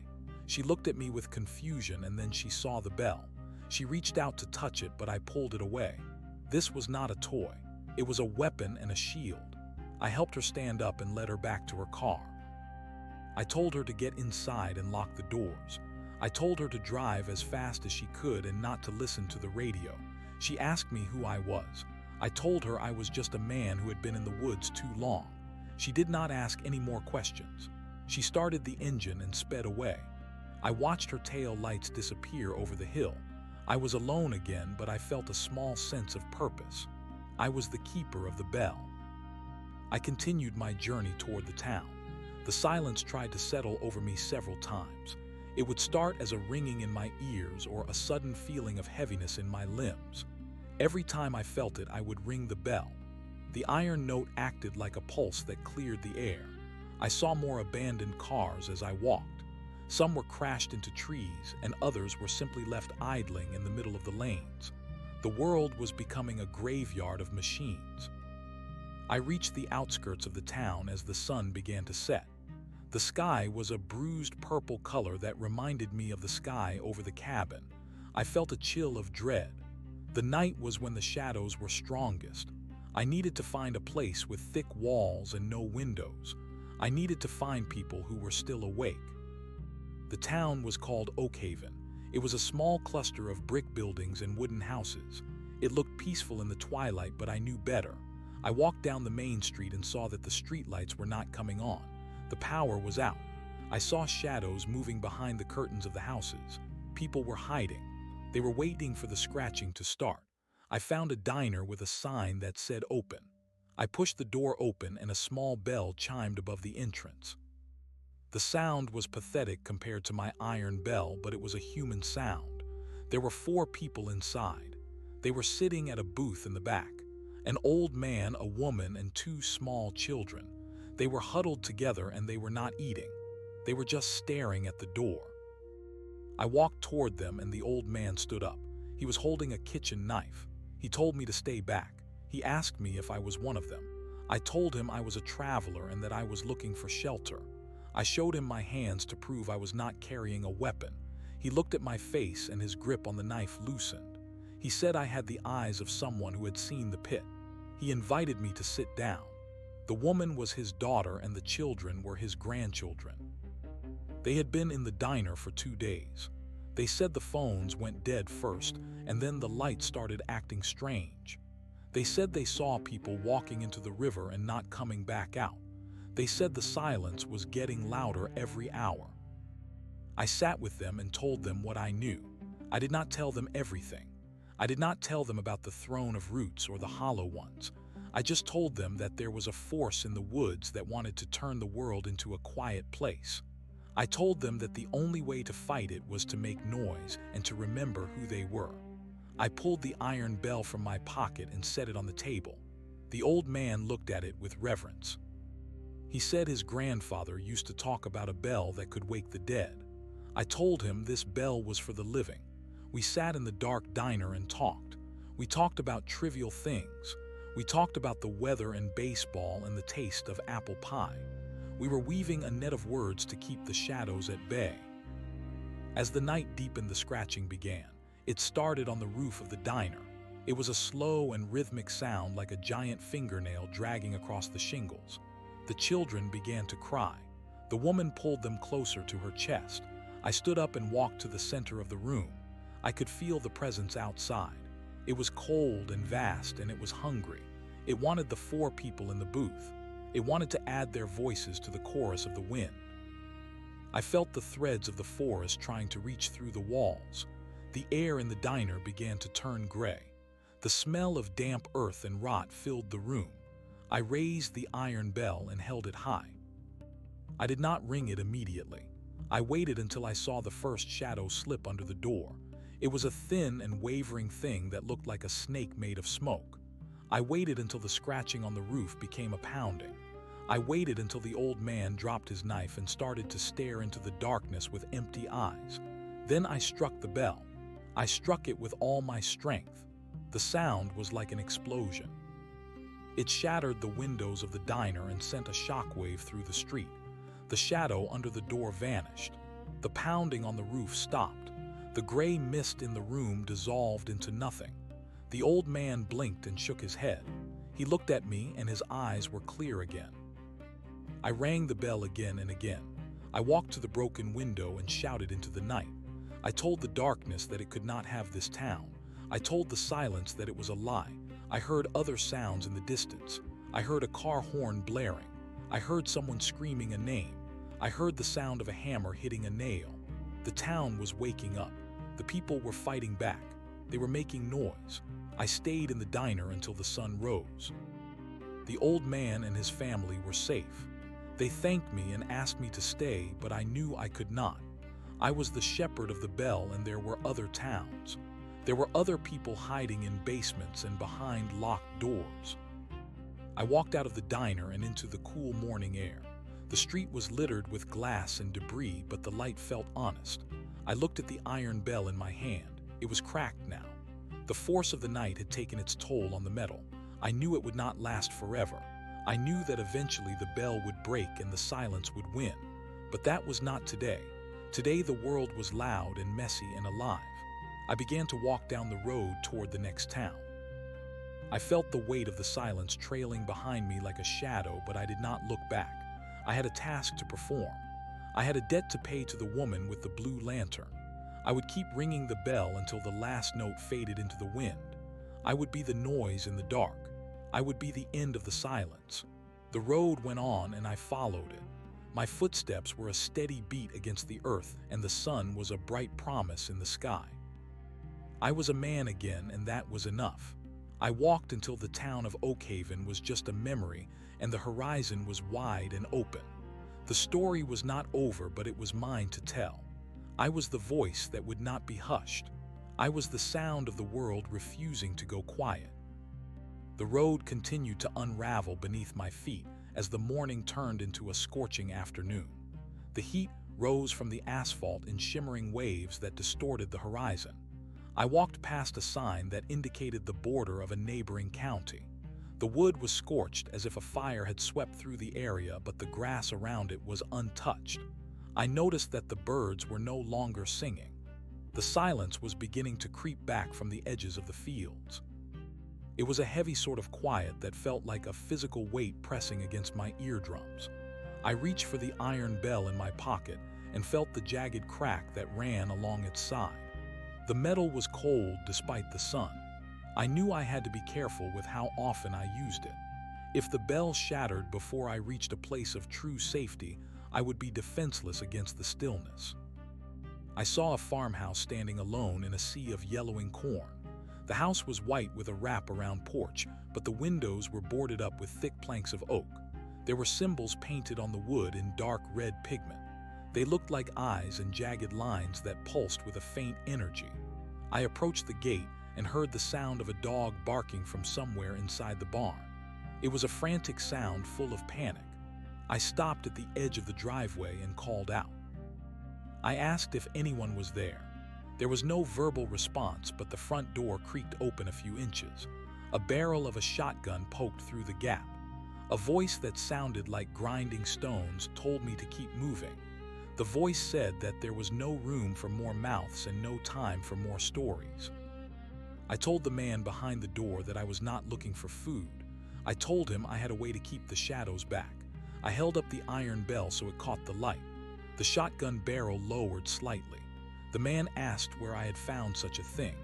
I told him it was a gift from a woman who walked into the pit.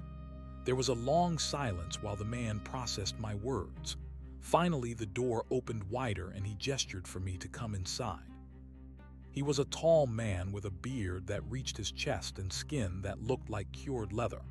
He introduced himself as Silas. He said he had been defending this patch of land since the first night the stars went out. He led me into a kitchen that smelled of kerosene and dried herbs. Silas told me that the town of Oakhaven was not the only place under siege. He said the entire valley was being swallowed by a hunger that had no name. He explained that the trees were moving when people were not looking. He said the shadows were stealing the reflections of people from the mirrors and the water. I looked at a mirror on the wall and saw that it had been covered with a black cloth. Silas told me that if you looked at yourself for too long, you would see the hollow one waiting behind your eyes. He asked me if I had seen the shepherd. I told him I had been the shepherd for a time. He nodded slowly and said he could see the gray in my skin. He said the forest never truly lets go of what it takes.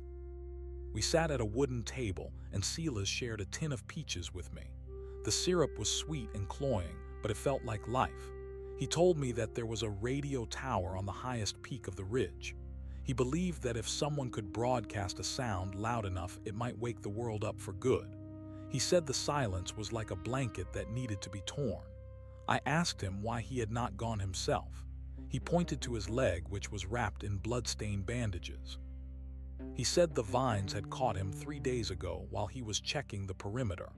He said the infection was not in the flesh but in the spirit. He could feel the roots growing in his veins. He knew he did not have much time before he became part of the scenery.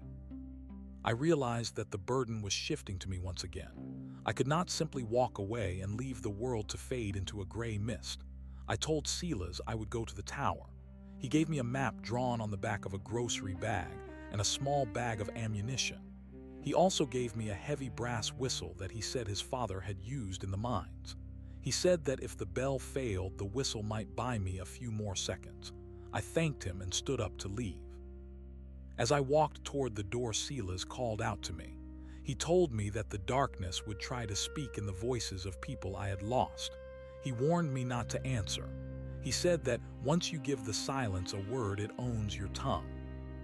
I stepped back out onto the porch, and the heat hit me like a physical blow. The corn in the fields was rustling even though there was no wind. I could see the stalks swaying toward me as if they were leaning in to listen. I began the climb toward the ridge. The path was steep and overgrown with brambles that seemed to reach for my ankles. Every time a thorn pricked my skin, I felt a jolt of cold rather than pain. The forest was trying to reclaim me. I could hear the whispering starting up again. It was a low hum that vibrated in the soles of my feet.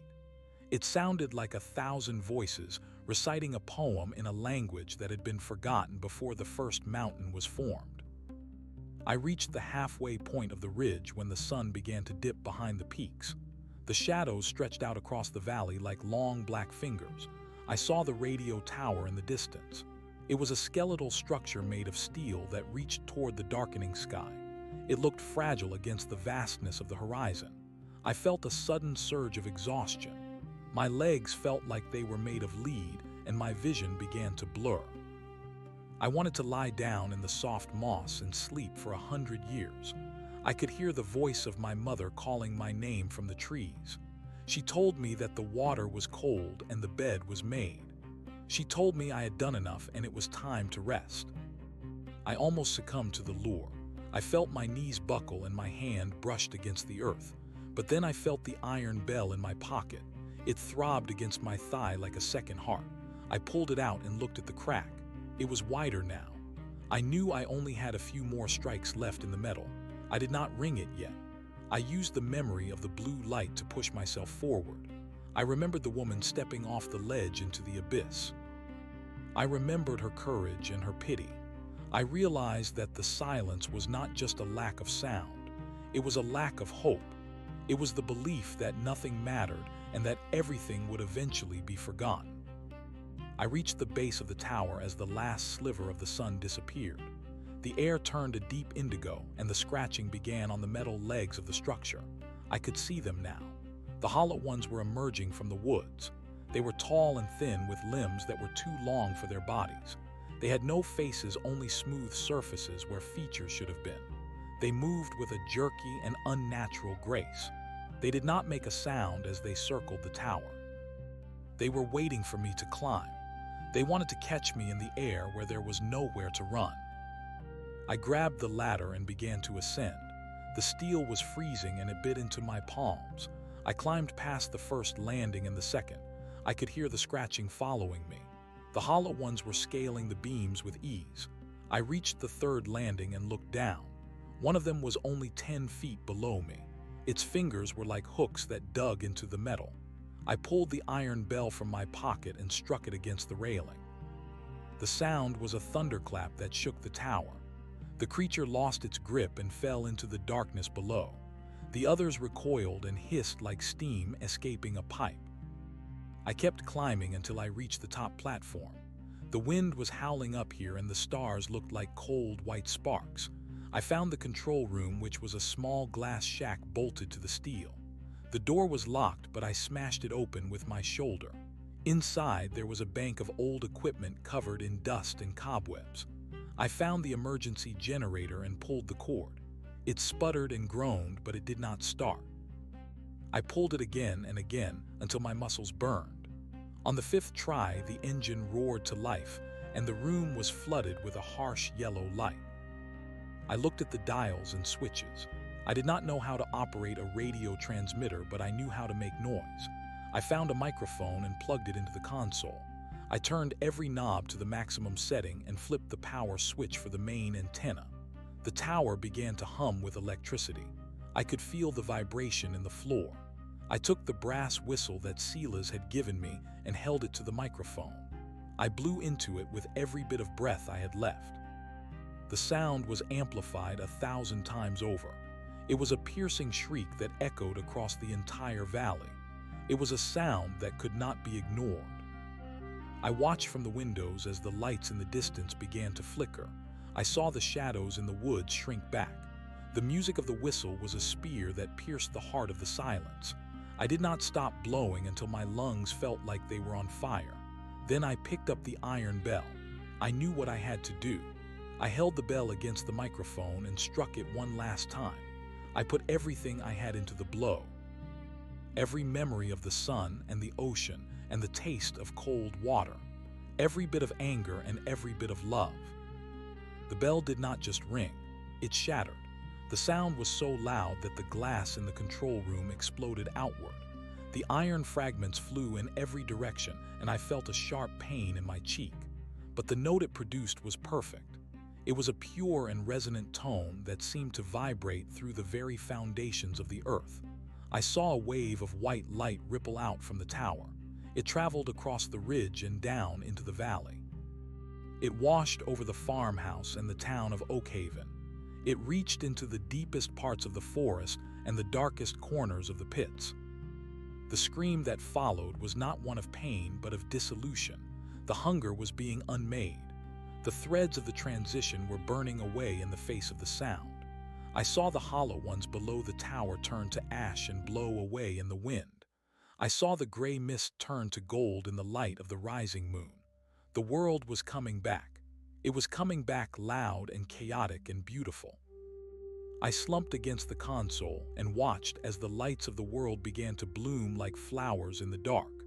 I could hear the distant sound of sirens and shouting and laughter. The silence had been broken.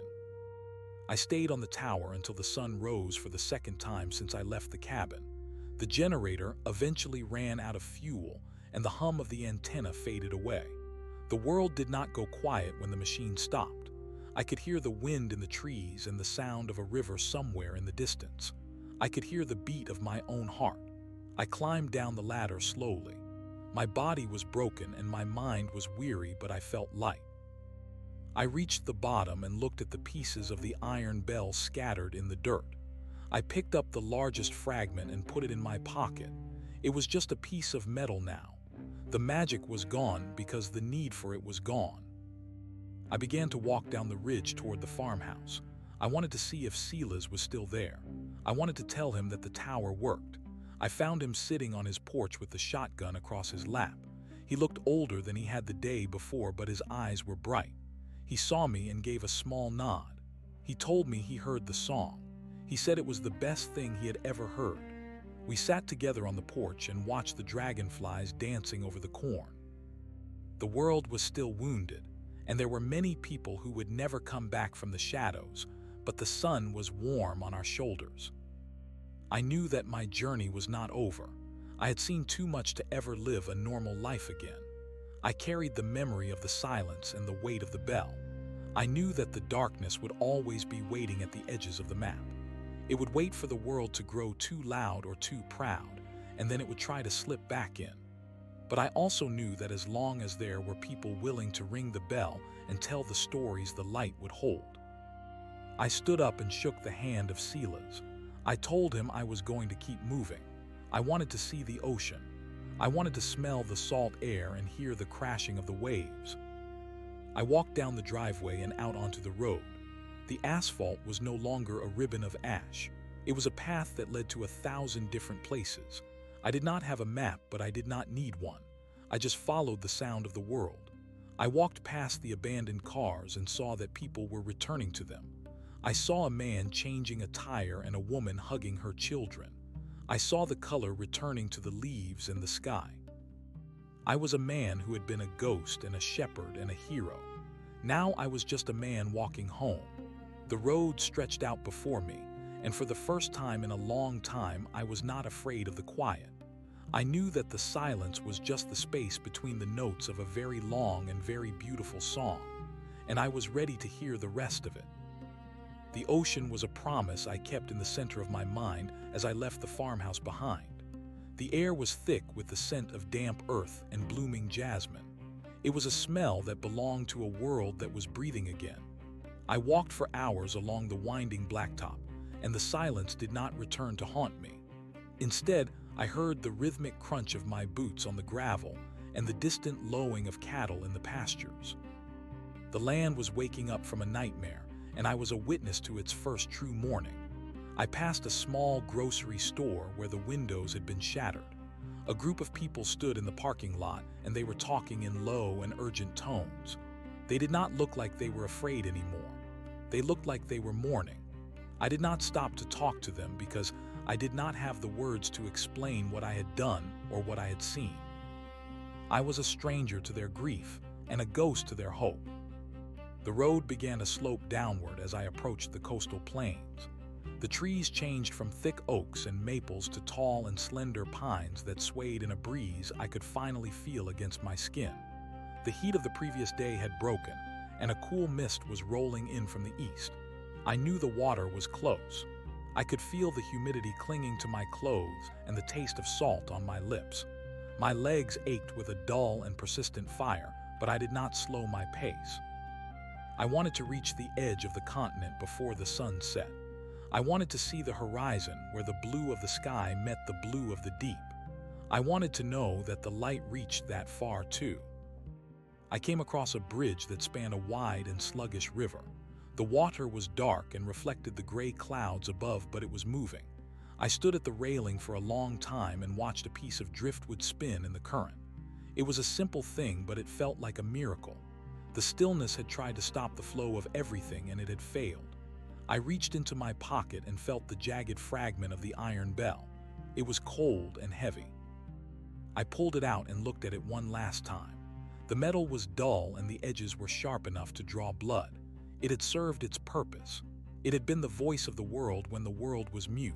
Now it was just a remnant of a war that most people would choose to forget. I dropped the fragment into the river. I watched it break the surface with a small splash, and then it was gone. It sank into the silt and the mud where the silence could never find it again. I felt a sudden lightness in my chest as the weight of the bell left me. I was no longer the shepherd. I was no longer the end of the silence. I was just a man with a long road behind him and a wide world ahead. I crossed the bridge and entered a town called Mariner Bay. It was a place of salt-bleached wood and colorful buoys. The streets were narrow and lined with shops that sold tackle and bait. There were boats docked in the harbor, and their masts knocked against each other with a hollow and comforting sound.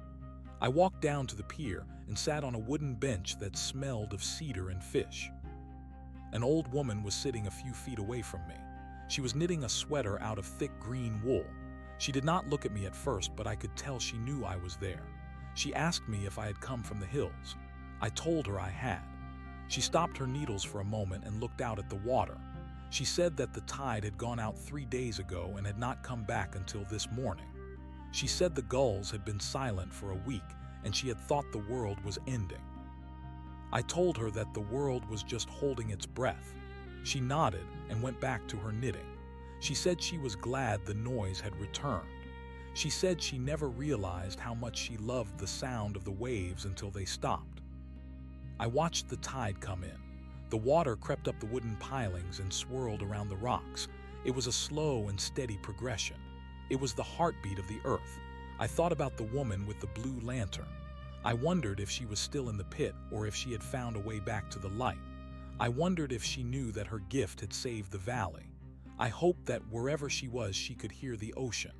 I hoped she knew that the darkness had lost its grip. I stayed in Mariner Bay for 2 days. I slept in a small inn that overlooked the harbor. The bed was soft and the sheets were clean. I did not dream of the forest or the hollow ones. I dreamed of white sails and golden wheat fields. I ate meals of fresh fish and warm bread. I listened to the people in the tavern tell stories about the strange things they had seen during the transition. They talked about the shadows that moved like water and the stars that had vanished from the sky. They spoke with a mixture of awe and terror. They were trying to make sense of the senseless. They were trying to build a new world out of the pieces of the old one. On the 3rd morning, I woke up and realized that I could not stay in one place for long. The road was still calling to me. There were other towns and other coasts. There were people who were still hiding and people who were still afraid.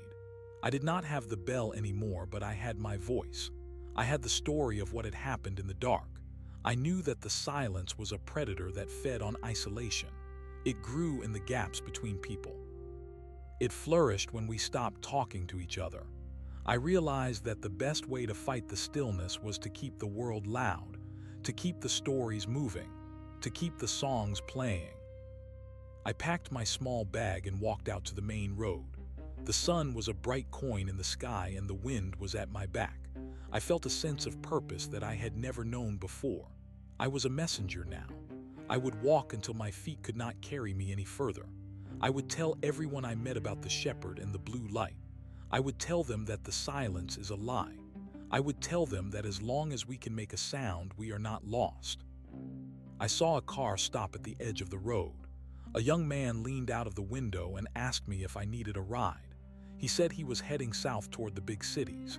He said he wanted to see if his family was okay. I looked at the open road and then at the car. I thanked him and climbed into the passenger seat. The engine hummed with a steady and mechanical rhythm. The radio was playing a song I did not recognize, but it was beautiful. It was a song about a man who lost his way and found it again in the middle of a storm.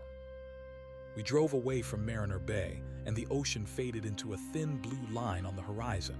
The landscape changed from salt marshes to rolling hills covered in wildflowers. The young man told me his name was Caleb. He talked about his life before the stars went out. He talked about his job and his dog and the girl he was supposed to marry in the spring. He talked because he was afraid of the quiet. I listened to him, and I offered him words of comfort. I told him that the world was still here. I told him that the shadows were gone. We passed through towns that were dark and towns that were full of light. We saw people working together to clear the debris from the streets. We saw children playing in the parks. We saw the resilience of the human spirit in every face we passed. It was a slow recovery, but it was happening. The world was stitching itself back together one thread at a time.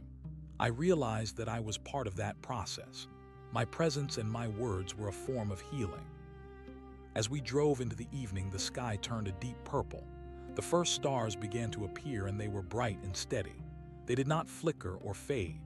They were the same stars that had guided sailors and travelers for thousands of years. I looked at them and felt a profound sense of peace. The universe was vast and cold, but it was not empty. It was full of light and sound and life.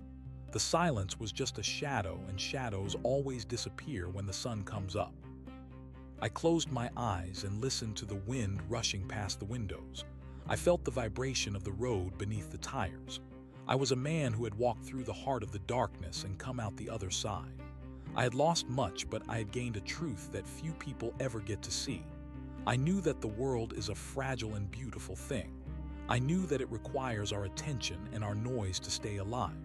I was ready for whatever came next. I was ready to be the sound of the world refusing to go quiet. The journey was not over, but for the first time I knew exactly where I was going. I was going toward the next song. I was going toward the next story. I was going home.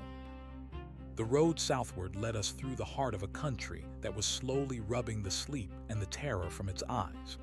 Caleb drove with a steady hand, but I could see the way his knuckles turned white whenever we passed a patch of dense woods or a tunnel that swallowed the light of the sun. He did not need to speak for me to know that he was waiting for the world to break again. He was waiting for the hum of the engine to vanish and for the gray mist to rise from the ditches. I kept my window rolled down so that the sound of the wind was constant and loud.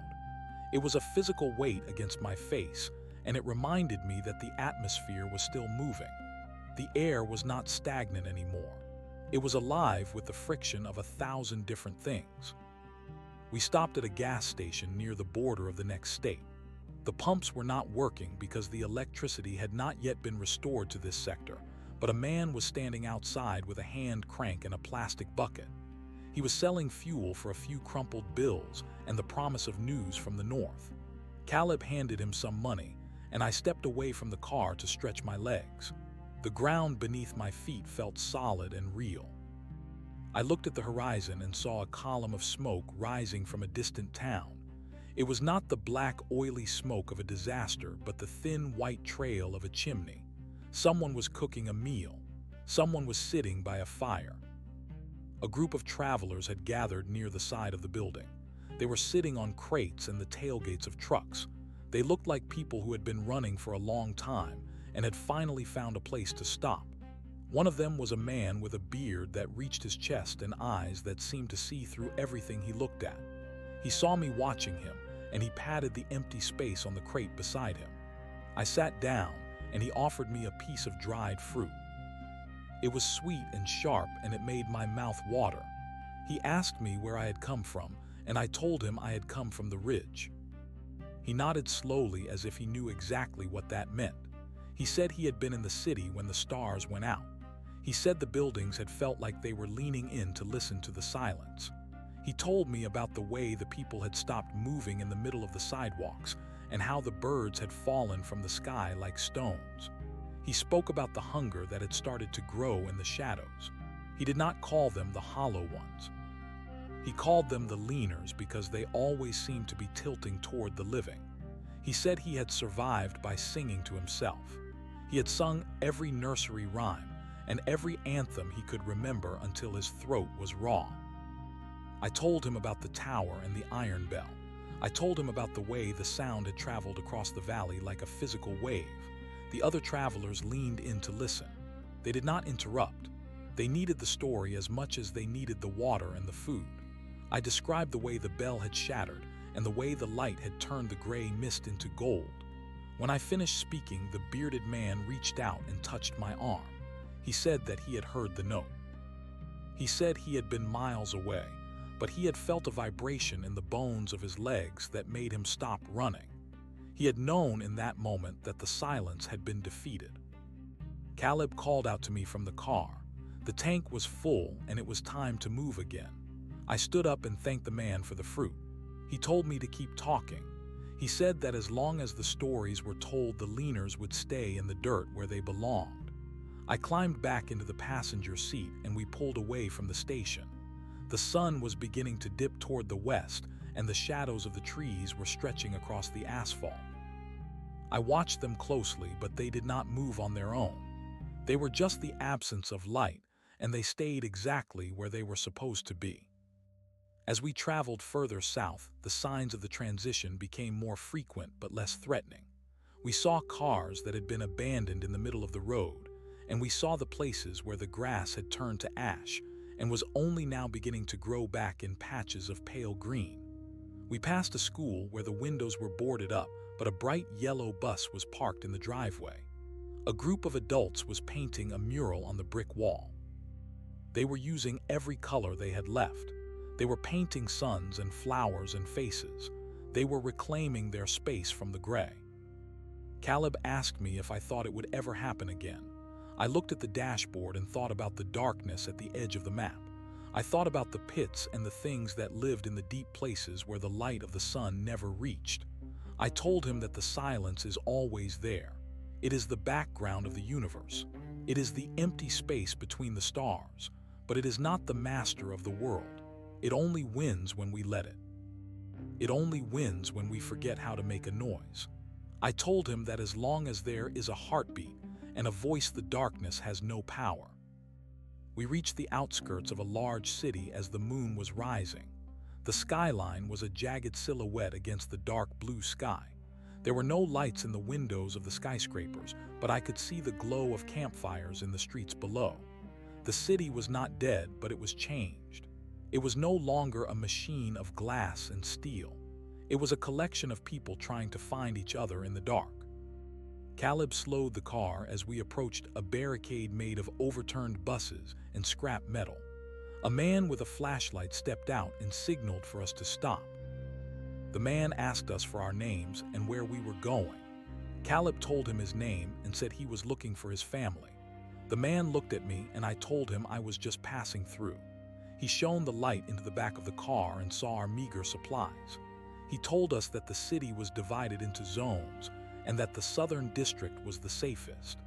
He said there was a hospital there that was running on a generator and a kitchen that was serving soup to anyone who was hungry. He told us to be careful in the tunnels and to stay away from the parks where the shadows were still thick. We drove through the gates and into the heart of the urban canyon. The sound of the city was different now. It was not the roar of traffic and the hum of air conditioners.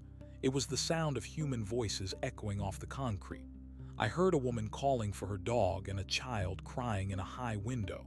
I heard the clatter of metal on metal and the distant beat of a drum.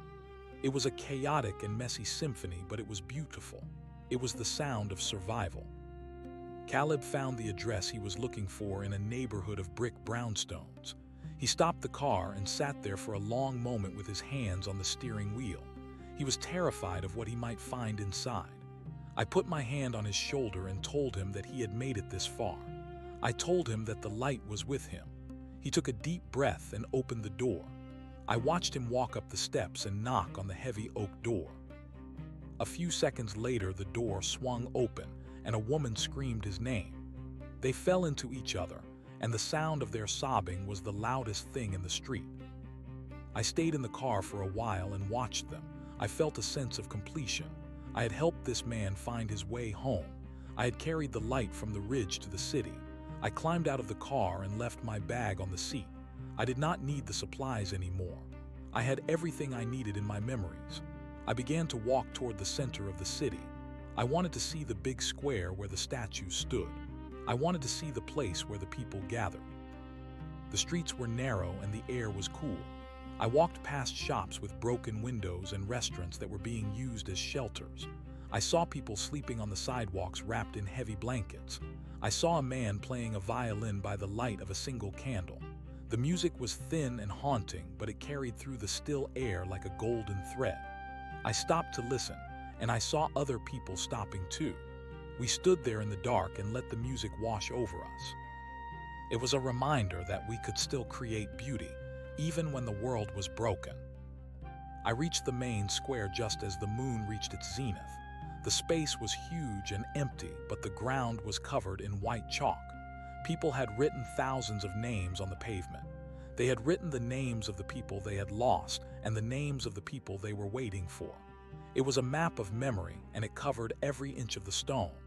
I walked through the names and felt the weight of them. Each name was a story. Each name was a sound that had been silenced by the transition. I found a piece of chalk near the base of a fountain, and I knelt down. I did not have a name to write. I did not have a family to look for. I thought about the shepherd on the porch and the woman with the blue lantern. I thought about the man with the beard and the boy who wanted to see the ocean. I wrote the word listen in large letters near the center of the square. I wanted people to remember that the world is always speaking to us if we are willing to hear it. I wanted them to know that the silence is never the final word. I stood up and looked at the skyscrapers. They were like giant tombstones waiting for the morning. I knew that the electricity would eventually come back. The lights would flicker on and the machines would start to hum. The world would become loud and fast again. People would forget the terror of the transition, and they would forget the lessons of the dark. They would go back to their lives and their worries and their small ambitions, but I would not forget. I would always carry the sound of the iron bell in my heart. I walked toward the harbor where the big ships were docked. I could smell the water and the oil and the salt. The harbor was quiet, but it was not the silence of the transition. It was the quiet of a giant resting. I found a pier that stretched out into the dark water, and I walked to the very end. I sat down and let my legs hang over the edge. The waves were lapping against the wood, and the sound was like a heartbeat. I looked out at the horizon and saw the faint glow of a lighthouse in the distance. It was a small and steady spark that defied the vastness of the sea. I realized then that my journey was not about reaching a destination. It was about the act of moving.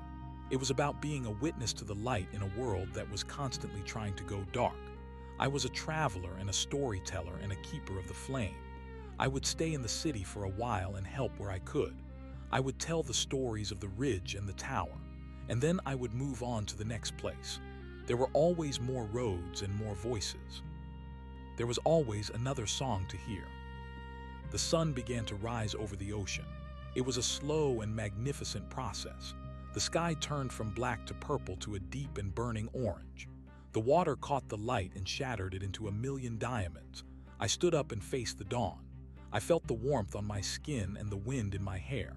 I took a deep breath and let it out in a long and steady whistle. The sound was small against the vastness of the world, but it was mine. It was a declaration of existence.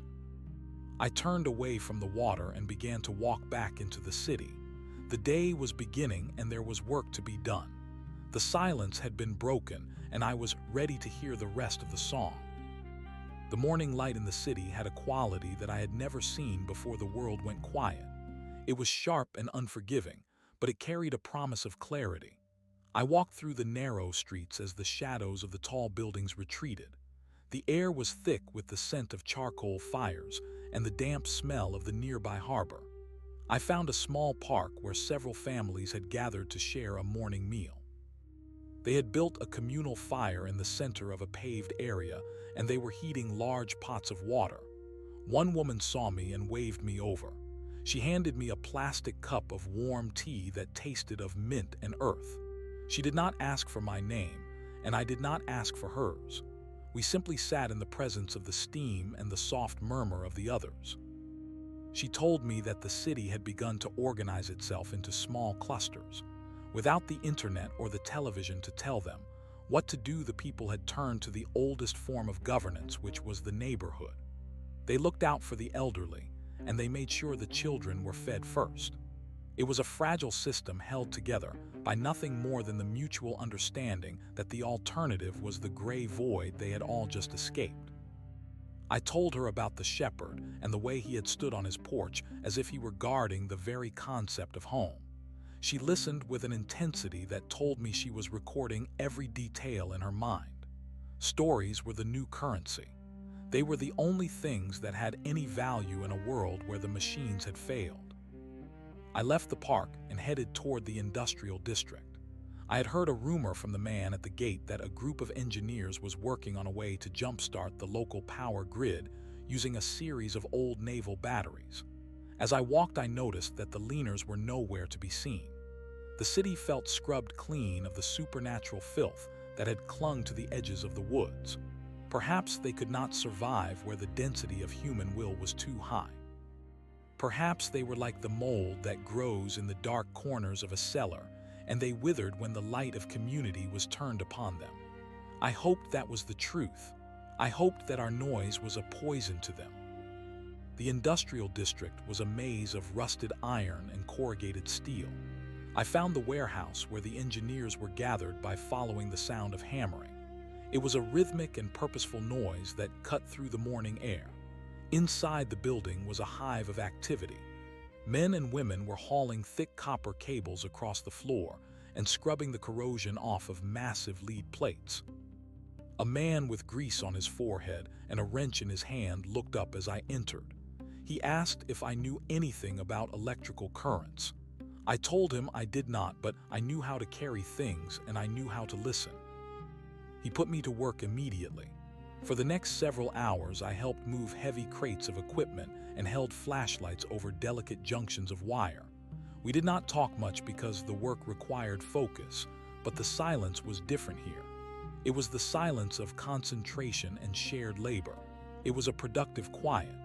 As we worked, the man told me that they were trying to power just one block of the city at a time. They wanted to light up the hospital first and then the water filtration plant. They were not trying to bring back the old world all at once. They were trying to build a new one piece by piece. Around noon, we took a break and sat on the loading dock. The engineer, whose name was Thomas, told me that he had been an apprentice at a power plant before the transition. He said that he had watched the dials drop to zero in a matter of seconds. He said it was as if the very laws of physics had decided to take a holiday. He had spent weeks in his basement waiting for the end, but the end never came. Instead, the world had just become a shadow of itself. He said he had decided to come out of hiding when he heard a group of people singing in the street outside his house. He realized then that if the humans were still making music, then the universe was still open for business. I told him about the iron bell on the ridge. I described the way the sound had felt like a physical blow against the gray mist. Thomas nodded and his eyes brightened. He said that sound was just a vibration through a medium, and that perhaps the transition had changed the medium itself. He thought that by creating enough resonance, we were actually reshaping the air around us. It was a scientific explanation for a spiritual experience, but it felt right. We were the architects of the atmosphere. Every word we spoke and every hammer we swung was a brick in the wall we were building against the darkness. By late afternoon, we were ready to test the first circuit. Thomas connected the final cable to a massive battery array and signaled for everyone to stand back. The room went very still. I could hear the sound of my own heart beating in my chest. He threw a heavy switch, and for a moment nothing happened. Then there was a low hum that grew into a steady throb. A single light bulb hanging from the ceiling flickered and then glowed with a warm yellow light. It was not a bright light, but it was beautiful. It was the first artificial light I had seen in what felt like an eternity. A cheer went up from the workers. It was a raw and honest sound that echoed off the metal walls. We had proven that the world was still ours to command. We had taken the raw materials of the earth and turned them into light once again. Thomas looked at me and smiled. He told me that this was just the beginning. He said that tomorrow they would try to power the streetlights on the main road. He asked me to stay and help, but I knew that I could not. My purpose was not to sit in one place and build. My purpose was to move and to carry the news. I thanked him for the work and for the light. I walked back out into the evening air feeling lighter than I had in years. The sun was setting again, but I was no longer afraid of the night. I knew that the light we had created in that warehouse was just one of thousands of small fires being lit across the country. We were a species of fire starters, and we would not sit in the dark for long. I made my way back toward the harbor. I wanted to see the water one more time before I headed further south. The harbor was a graveyard of ships that had been caught in the transition. Massive tankers and small fishing boats sat motionless in the oily water. I walked along the edge of the pier and looked at the reflections of the stars. They were steady and bright, just as they had been the night before. I realized that the stars had never actually gone out. We had just lost our ability to see them through the fog of our own fear. The universe had stayed the same, but we had been blinded by the silence. Now that we were making noise again, the scales were falling from our eyes. I saw a small boat tied to a piling. It was a simple wooden dory with a pair of oars and a small sail. An old man was sitting in the stern smoking a pipe. The smell of the tobacco was sweet and familiar. He looked at me and asked if I wanted to go for a row. He said the water was calm and the moon was high. I climbed into the boat and sat on the middle bench. He handed me one of the oars and we pushed off from the pier. The sound of the wood creaking and the water splashing against the hull was a soothing melody. We rowed out into the center of the harbor where the city felt like a distant memory. The old man told me that he had been a fisherman all his life. He said that the sea had gone flat during the transition as if the tides had forgotten their duty. But now the currents were moving again. He could feel the pull of the moon on the water. He said that the fish were returning to the shallows. Life was coming back to the depths. He told me that the ocean was the first place that had felt the change, and it would be the first place to fully recover. He asked me where I was going, and I told him I was going toward the next story. He nodded and said that was a noble path. He said that the world was made of stories, and that without them, we were just animals waiting for the cold. He told me a story about a great storm that had nearly destroyed the city 100 years ago, and how the people had rebuilt it using the stones from the ruins. He said that humanity was like the grass that grows between the cracks in the sidewalk. You can pave over it and you can walk on it, but it will always find a way to the sun. We rowed back to the pier as the moon reached its peak. I thanked the fisherman for the ride and for the wisdom. He told me to stay safe on the road and to keep my voice loud. I walked back into the city streets, which were now dotted with the orange glow of campfires. People were sitting together and talking. They were sharing their experiences and their hopes. The city was no longer a collection of strangers hiding in the dark. It was a community of survivors. I found a quiet corner in a library that had been turned into a shelter. The shelves were still full of books, and the air smelled of old paper and dust.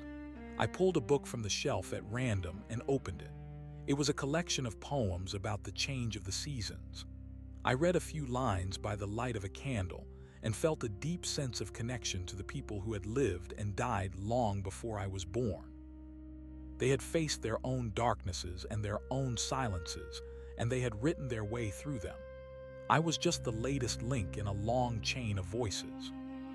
I slept that night without any dreams. It was a deep and restful sleep that restored my strength.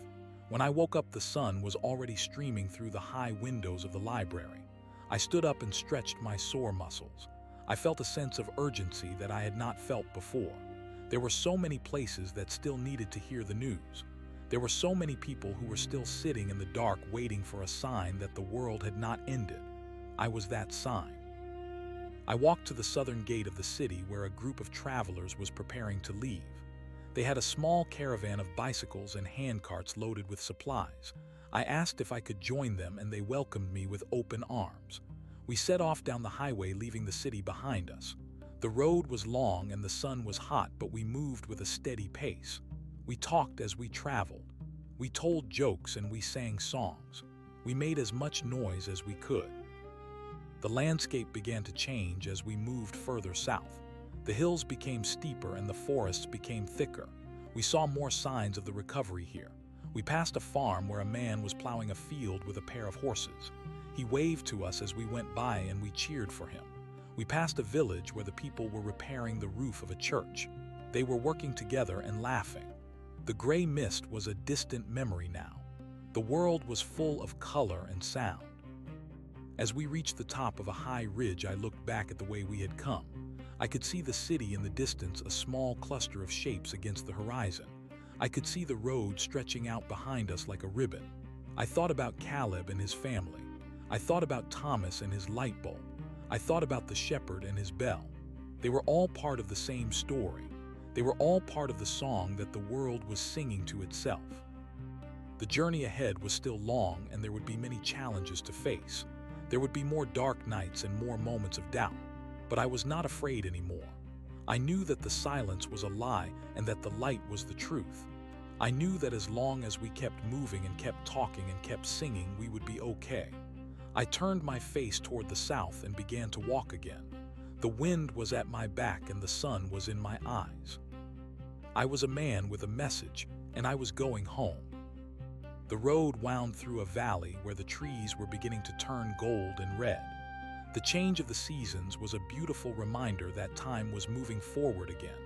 The stillness that had gripped the world was gone, and in its place was the messy and vibrant reality of life. We stopped by a stream to fill our water bottles, and I watched the water dancing over the stones. It was a simple thing, but it was a miracle. Everything was a miracle if you looked at it long enough. One of the travelers in our group was a young girl who carried a small wooden flute. She played a melody that was bright and clear, and it seemed to echo off the hills. The music was a shield against the quiet, and it made our steps feel lighter. I realized that we were all messengers in our own way. We were all carrying a piece of the light to the next person we met. We were a traveling orchestra of hope. As the sun began to set on another day, I felt a profound sense of gratitude. I was alive, and I was part of something larger than myself. I had seen the darkness, and I had seen the light, and I knew which one was stronger. The silence would always be there waiting at the edge of the world, but it would never win. Not as long as there was one person left to tell a story or sing a song. Not as long as there was a heartbeat in the dark. I looked at the stars as they began to appear in the darkening sky.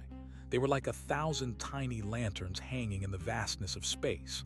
They were a reminder that we were never truly alone. The universe was full of light, and we were a part of that light.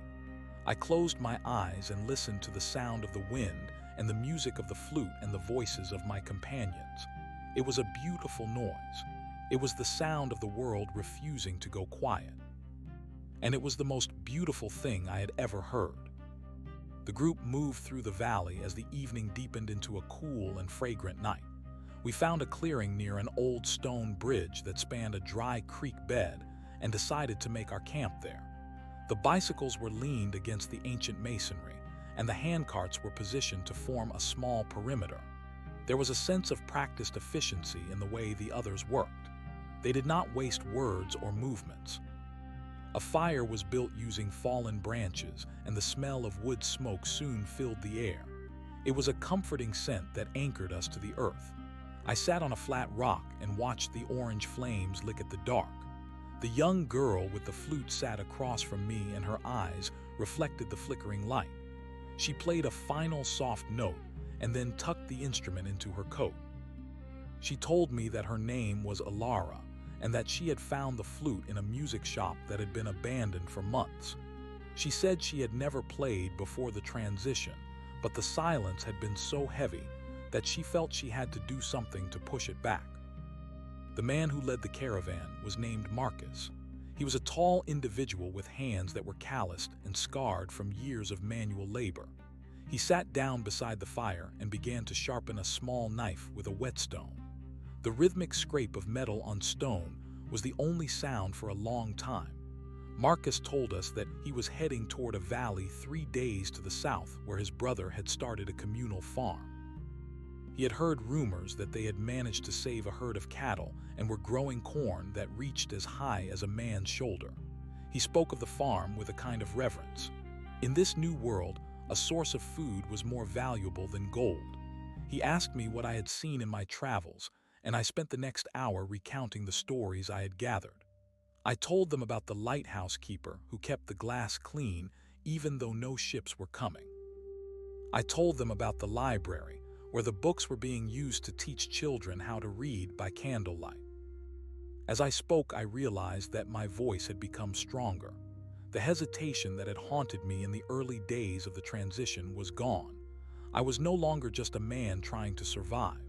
I was a vessel for the experiences of others. The travelers listened with rapt attention. Even the smallest detail seemed to give them hope. When I described the single light bulb in the warehouse, they cheered just as the engineers had. It was as if the light were shining right there in the clearing with us. We shared a meal of dried fruit and hard bread, and then we rolled out our sleeping bags on the soft grass. I looked up at the stars and felt a strange sense of peace. The world was broken, but it was also being reborn in the most fundamental ways. We were rediscovering the value of a warm fire and a true story. The next morning, we were back on the road before the sun had fully cleared the horizon. The dew was thick on the grass, and our boots were soon soaked through, but no one complained. There was a momentum to our movement that felt unstoppable. We passed through a series of small towns that had been reclaimed by the forest. Vines crawled up the sides of houses and trees grew through the roofs of garages. It was a visual reminder that nature was indifferent to our struggles. It did not care about the transition or the silence.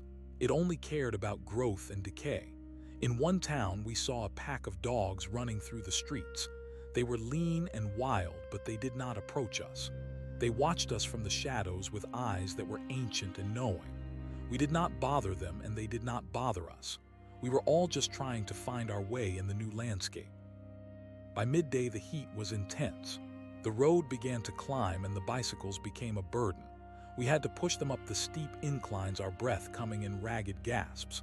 I helped Alara with her cart when she began to lag behind. She thanked me with a tired smile.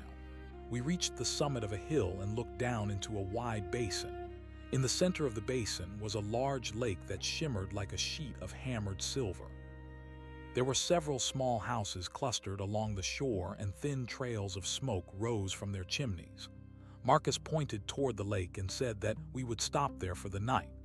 He said the people there were known to be friendly and that they might have fresh fish to trade. The descent was much easier, and we reached the lakeside village by late afternoon. The villagers were cautious at first. They stood on their porches and watched us approach with a mixture of curiosity and suspicion.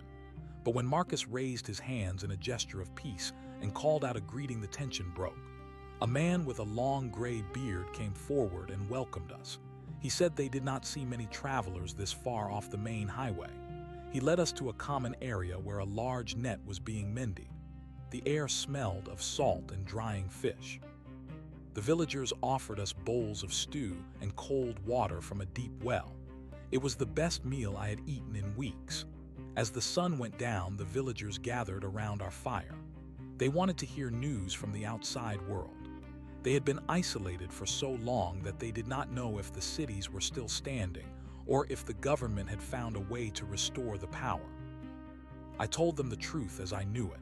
I told them that the old world was gone and that it was not coming back in the way they remembered. But I also told them about the communities I had seen and the way people were helping each other. I told them that the silence was not the end but a beginning. The gray bearded man whose name was Silas nodded slowly.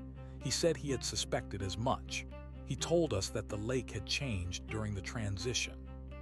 The water had turned black for 3 days and all the fish had vanished into the deep. But then a great wind had come from the north and the water had cleared. Now the fish were more plentiful than ever before.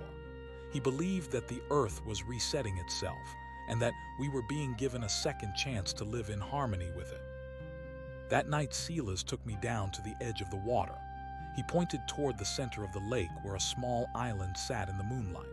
He said that every night a strange blue light would appear on the island and stay there until dawn. He did not know what it was, and no one in the village was brave enough to row out and investigate. He asked me if I would go with him. I felt a surge of fear, but also a deep sense of curiosity. I had come this far to witness the light, and I could not turn away now. We climbed into a small rowboat and pushed off from the shore. The water was as smooth as glass, and the only sound was the dip of the oars.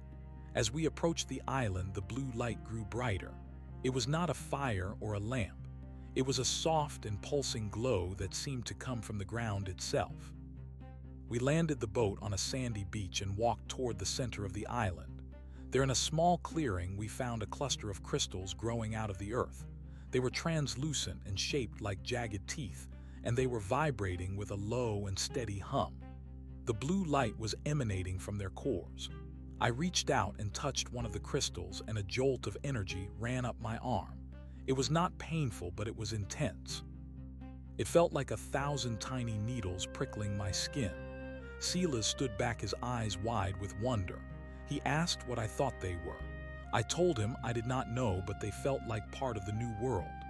They were a physical manifestation of the energy that had changed everything. They were a source of power that did not require wires or fuel. We stayed on the island for a long time just watching the crystals glow. It was a hypnotic sight.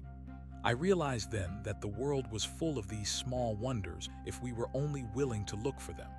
The transition had taken away our technology, but it had given us something else in return. It had opened our eyes to the mysteries of the universe. We rowed back to the village in silence, both of us lost in our own thoughts. When we reached the shore, I thanked Silas for showing me the island. He told me that I was welcome to stay as long as I liked, but I knew that I had to keep moving. The story of the blue crystals was one that needed to be shared. It was another piece of the puzzle. The next morning, the caravan prepared to depart. The villagers gave us several smoked fish and a bag of dried herbs to take with us. Alara played a cheerful tune on her flute as we walked away from the lake. The road led us through a narrow canyon where the walls were covered in ancient petroglyphs. The carvings showed figures of people and animals and symbols that looked like suns and stars. I wondered if the people who had made those carvings had experienced their own version of the transition. Perhaps the world had gone quiet many times before, and each time humanity had found a way to speak again. It was a comforting thought. We were not the first to face the darkness, and we would not be the last. As we emerged from the canyon, we saw a massive structure in the distance. It was a bridge that spanned a deep gorge, but it had collapsed in the middle. The twisted metal and concrete hung over the abyss like the skeleton of a prehistoric beast. Marcus stopped and looked at the map he had drawn on a piece of cardboard. He said that the bridge was the only way across the gorge for miles. If we could not find a way to cross, we would have to turn back. We walked to the edge of the broken span and looked down. The river at the bottom was a thin silver thread 1,000 feet below. The gap in the bridge was at least 50 feet wide. It seemed impossible to cross. But then Alara pointed toward a series of thick cables that were still attached to the towers on either side. They were rusted and frayed, but they were still holding. A group of people had rigged a primitive trolley system using a wooden crate and a set of pulleys. On the other side of the gorge, we could see a small camp where several people were waving to us. They had seen us coming and were preparing to pull the trolley across. It was a terrifying prospect to hang over that void in a wooden box, but we had no other choice. Marcus went first. He climbed into the crate and held onto the sides as the people on the other side began to haul on the ropes. The crate swayed in the wind and I held my breath as it moved slowly across the gap. When he reached the other side, he gave us a thumbs up. One by one, we made the crossing. When it was my turn, I climbed into the crate and looked down. The height was dizzying and the wind roared through the gorge like a living thing. I felt small and fragile, suspended by nothing more than a few strands of wire. But then I looked at the people on the other side. They were pulling with all their might, their faces set in grim determination. They did not know me, but they were working together to save me. It was a beautiful expression of human solidarity. I reached the other side and stepped onto solid ground with a sense of immense relief. I thanked the people who had pulled the ropes. They told us that they had been stationed at the bridge for months helping travelers cross. They did not ask for anything in return. They simply wanted to keep the road open. We spent the night at the bridge camp. The people there were engineers and climbers who had decided that their skills were best used here. They had built a small village of tents and shacks, and they had a garden where they grew vegetables in the thin soil. They were a hardy group, and they seemed to thrive on the challenge of living on the edge of the world. They told us that the gorge was a natural wind tunnel, and that they were working on a way to use the wind to generate electricity. They had built a series of small turbines using old bicycle wheels and pieces of scrap metal. It was a crude system, but it worked. They had enough power to run a few lights and a small radio. I sat with the bridge keepers and told them about the city and the lighthouse and the shepherd. They listened with the same intensity I had seen in others. They told me that they had heard a broadcast on their radio a few nights ago. It was a faint signal coming from somewhere far to the west. It was just a voice repeating a set of coordinates over and over again. They did not know what the coordinates meant, but they were recording them in the hope that someone would eventually figure it out. I wrote the numbers down in my notebook. It was another thread to follow, another voice in the dark. The next day we continued our journey south. The landscape became more open, and we could see for miles in every direction. The air was clear, and the sky was a deep and vibrant blue. We passed through fields of tall grass that swayed in the wind like the waves of the ocean. There were no more ruins here, only the raw beauty of the natural world. I felt a sense of freedom that I had never known before. The old world had been full of noise and distractions, but the new world was simple and direct. Every moment felt significant. Every breath felt like a gift. As we walked, Marcus told me about his brother and the farm. He said he hoped that they could build a school there one day. He wanted the children to learn about the history of the world, but he also wanted them to learn how to live in the present. He said that the greatest mistake of the old world was that people were always looking toward the future and forgetting to appreciate the beauty of the moment. I agreed with him. The transition had been a painful experience, but it had also been a profound teacher. It had stripped away everything that was unnecessary and left us with the core of our existence. We reached a crossroads where the path split in two. One road led toward the mountains and the other led toward the coast. Marcus and the others were heading toward the mountains, but I felt a pull toward the sea. I knew that my journey was not yet over. There were still more stories to find and more lights to witness. I told Marcus that I would be leaving the group. He looked saddened, but he understood. He shook my hand and wished me luck. Alara gave me a small stone she had found at the lake. She said it was a piece of the blue crystal, and that it would keep me safe. I tucked the stone into my pocket and watched as the caravan moved away toward the peaks. I stood at the crossroads for a long time. The silence was back, but it was no longer frightening. It was a peaceful quiet, like the pause between two notes in a song. I turned toward the coast and began to walk. The road was empty, but I did not feel alone. I carried the voices of everyone I had met with me. I carried the light of the warehouse and the glow of the crystals and the sound of the iron bell. I was a traveler and a storyteller and a keeper of the flame. And as the sun began to set over the distant horizon, I knew that I was exactly where I was supposed to be. The world was still turning and the song was still playing. I just had to keep listening. The air grew cooler as I approached the coast, and I could smell the salt spray long before I saw the water. The road wound through a series of low dunes covered in sea oats. I climbed to the top of a high dune and looked out at the ocean. It was vast and eternal, its surface rippling under the light of a rising moon. I saw a small light flickering on the beach a few miles away. It was a steady and inviting glow. I began to walk toward it, my feet sinking into the soft sand. I did not know who was waiting there or what story they had to tell, but I was ready to find out. The darkness was falling, but I was not afraid. I had my own light now, and it was enough to lead me home. As I reached the fire, I saw a woman sitting by herself. She was weaving a basket out of dried reeds. She looked up as I approached and smiled. She did not seem surprised to see me. She gestured for me to sit down and offered me a cup of warm broth. We sat in silence for a long time, watching the waves crash against the shore. Then she began to speak. She told me about the way the tides had changed and the way the birds had returned to the cliffs. She told me about the secret places where the earth still whispered its oldest secrets. I listened with my whole heart. I knew that this was the next chapter of the song. I knew that as long as we were here to hear it, the music would never end. The night was long, but the stars were bright and the fire was warm. I was home.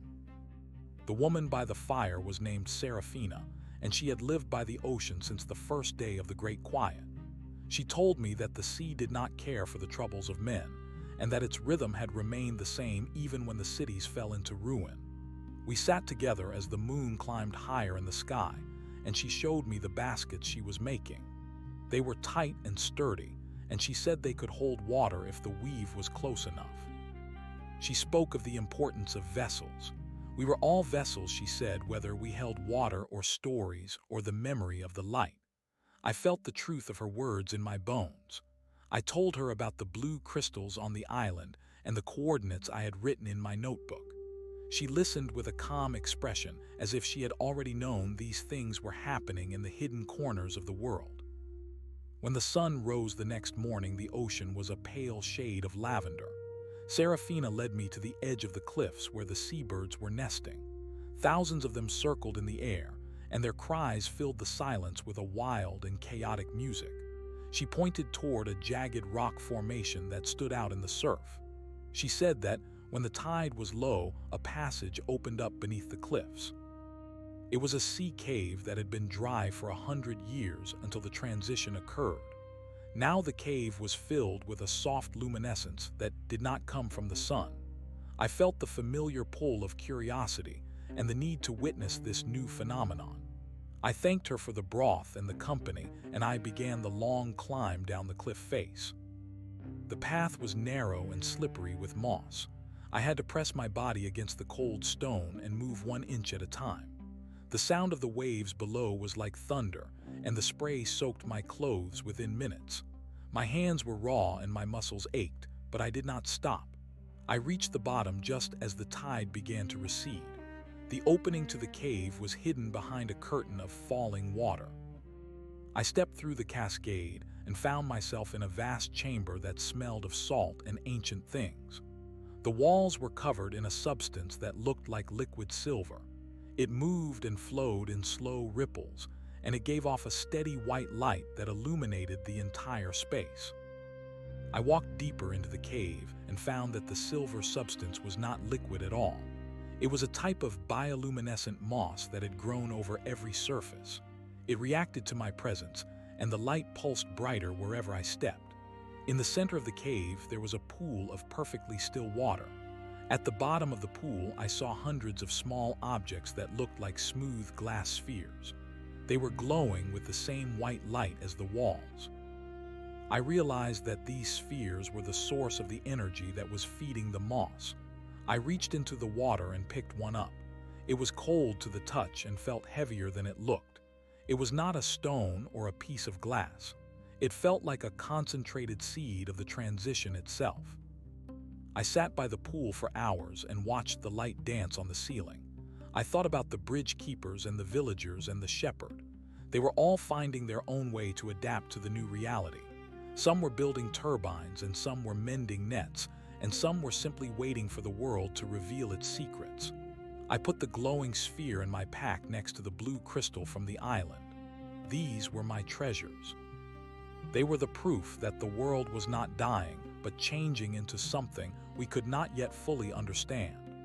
I felt a deep sense of responsibility to carry these stories and these objects to the people who needed to hear and see them. I left the sea cave before the tide returned and climbed back up to the dunes. Serafina was gone, but she had left a small bundle of dried fish and a leather water skin for me. I began to walk north along the coast. The road was buried under sand in many places, and I had to navigate by the position of the sun. The silence of the coast was different from the silence of the forest. It was more expansive, and it felt as if the entire planet were holding its breath. I passed several abandoned beach resorts where the swimming pools were filled with sand and the colorful umbrellas were shredded by the wind. It was a graveyard of a world that had been obsessed with leisure and consumption. Now those things were meaningless. By the third day of my coastal journey, I reached a small fishing village that had been transformed into a fortress. High wooden walls had been built around the perimeter, and there were sentries posted at the gate. They were armed with bows and spears, and they looked at me with a hard and guarded intensity. I raised my hands and spoke the words of peace that Marcus had taught me. I told them I was a traveler and a storyteller, and that I had news from the inland. The gate creaked open and I was led inside. The village was bustling with activity. Men were smoking fish over open pits, and women were spinning wool into thick yarn. There was a sense of purpose here that was both impressive and a little frightening. The leader of the village was a woman named Clara. She had been a sea captain before the transition, and she ran the community with military precision. She sat me down in a small cabin and asked me to tell her everything I had seen. I told her about the city and the library and the bridge. I showed her the blue crystal and the white sphere from the sea cave. Her eyes widened when she saw the objects. She told me that they had found similar things in the bellies of the fish they caught. They did not know what they were, and they had been afraid to touch them. I told her that they were not dangerous, and that they seemed to be a part of the new energy of the earth. Clara told me that they were preparing for a long winter. They had noticed that the seasons were shifting and that the cold was coming earlier each year. They were building underground cellars to store their food, and they were looking for a way to heat their homes without relying on wood alone. I told her about the bridge keepers and their wind turbines. She was fascinated by the idea and asked if I could draw a diagram of the system. I spent the next 2 days working with their builders and explaining the mechanics of the turbines. It was a strange feeling to be a teacher of technology in a world without power, but it felt right. We were rebuilding the world one small idea at a time. On my last night in the village, Clara took me to the top of the watchtower. She pointed toward the horizon where a dark mass was visible against the stars. She said it was a large ship that had been drifting off the coast for weeks. It did not have any lights and it did not respond to their signals. They were afraid that it might be carrying people who were desperate or sick. I looked at the ship and felt a cold shiver run down my spine. It was a ghost from the old world, a massive steel hull that had no place in this new landscape of wood and stone. I told her that I would go out to the ship and see what was on board. She tried to talk me out of it, but I knew that I had to go. It was part of the story. The next morning, the villagers gave me a small boat and a set of oars. I rowed out toward the ship through a thick fog that clung to the surface of the water. The ship was even larger than it had appeared from the shore. It was a container vessel, and its sides were covered in rust and barnacles. I found a rope ladder hanging over the side and climbed onto the deck. The ship was silent and empty. The massive metal containers were stacked high like the buildings of a city, and the wind whistled through the gaps between them. I walked toward the bridge and found the captain sitting in his chair. He had been dead for a long time. He was holding a photograph of a woman and a child, and there was a look of peace on his face. I explored the rest of the ship and found that it was filled with grain, thousands of tons of wheat and corn that had been destined for a port that no longer existed. It was a fortune in food, and it was just sitting there rotting in the salt air. I realized that this ship could save the village and many others for years to come. I went back to the deck and lit a series of flares that I found in the emergency locker. The bright red light pierced through the fog and signaled to the villagers that the ship was safe. I spent the rest of the day helping them secure lines to the vessel so they could begin the process of offloading the cargo. The discovery of the grain ship changed everything for the village. The fear and tension that had hung over the community evaporated and was replaced by a sense of hope and abundance. Clara thanked me and offered me a place in the village, but I knew I could not stay. My journey was calling me forward. I had to find the source of the coordinates, and I had to see if there were others who were searching for the same thing. I left the village with a pack full of supplies and a heart full of gratitude. The road ahead was long and uncertain, but I was no longer a man wandering in the dark. I was a man walking toward the light. I turned away from the coast and began to head west toward the mountains. The terrain was rugged and difficult, but I felt a new strength in my legs. I passed through a valley where the trees were covered in white blossoms that smelled like honey. The air was filled with the sound of bees, and the ground was a carpet of fallen petals. It was a scene of such intense beauty that I had to stop and catch my breath. I realized that the transition had not just taken away our machines. It had returned the world to a state of grace that we had long forgotten. We had been so busy building our towers of steel and glass that we had stopped seeing the magic of the earth. As I climbed higher into the mountains, the air became thin and cold.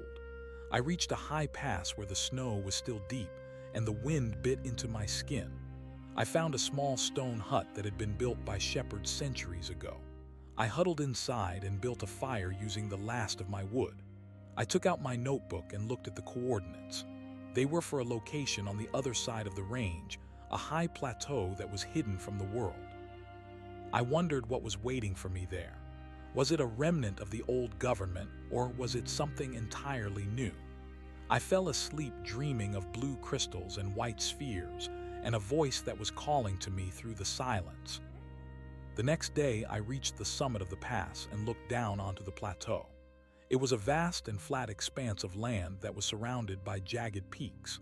In the center of the plateau, there was a structure that looked like a giant silver needle pointing toward the sky. It was made of the same shimmering material as the moss in the sea cave, and it was vibrating with a low frequency that I could feel in my teeth. I began the descent toward the needle, my heart racing with anticipation. I knew that I was close to the end of my journey. I knew that the mystery of the transition was about to be revealed. As I approached the silver needle, I saw a group of people gathered around its base. They were dressed in simple clothes and they were holding hands in a large circle. They were not speaking or singing. They were just standing there in total silence. I walked toward them, and one of the men stepped forward to greet me. He had a kind face and eyes that seemed to hold the wisdom of the ages.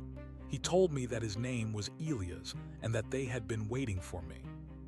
He said that the coordinates had been sent out to find those who were ready to hear the truth.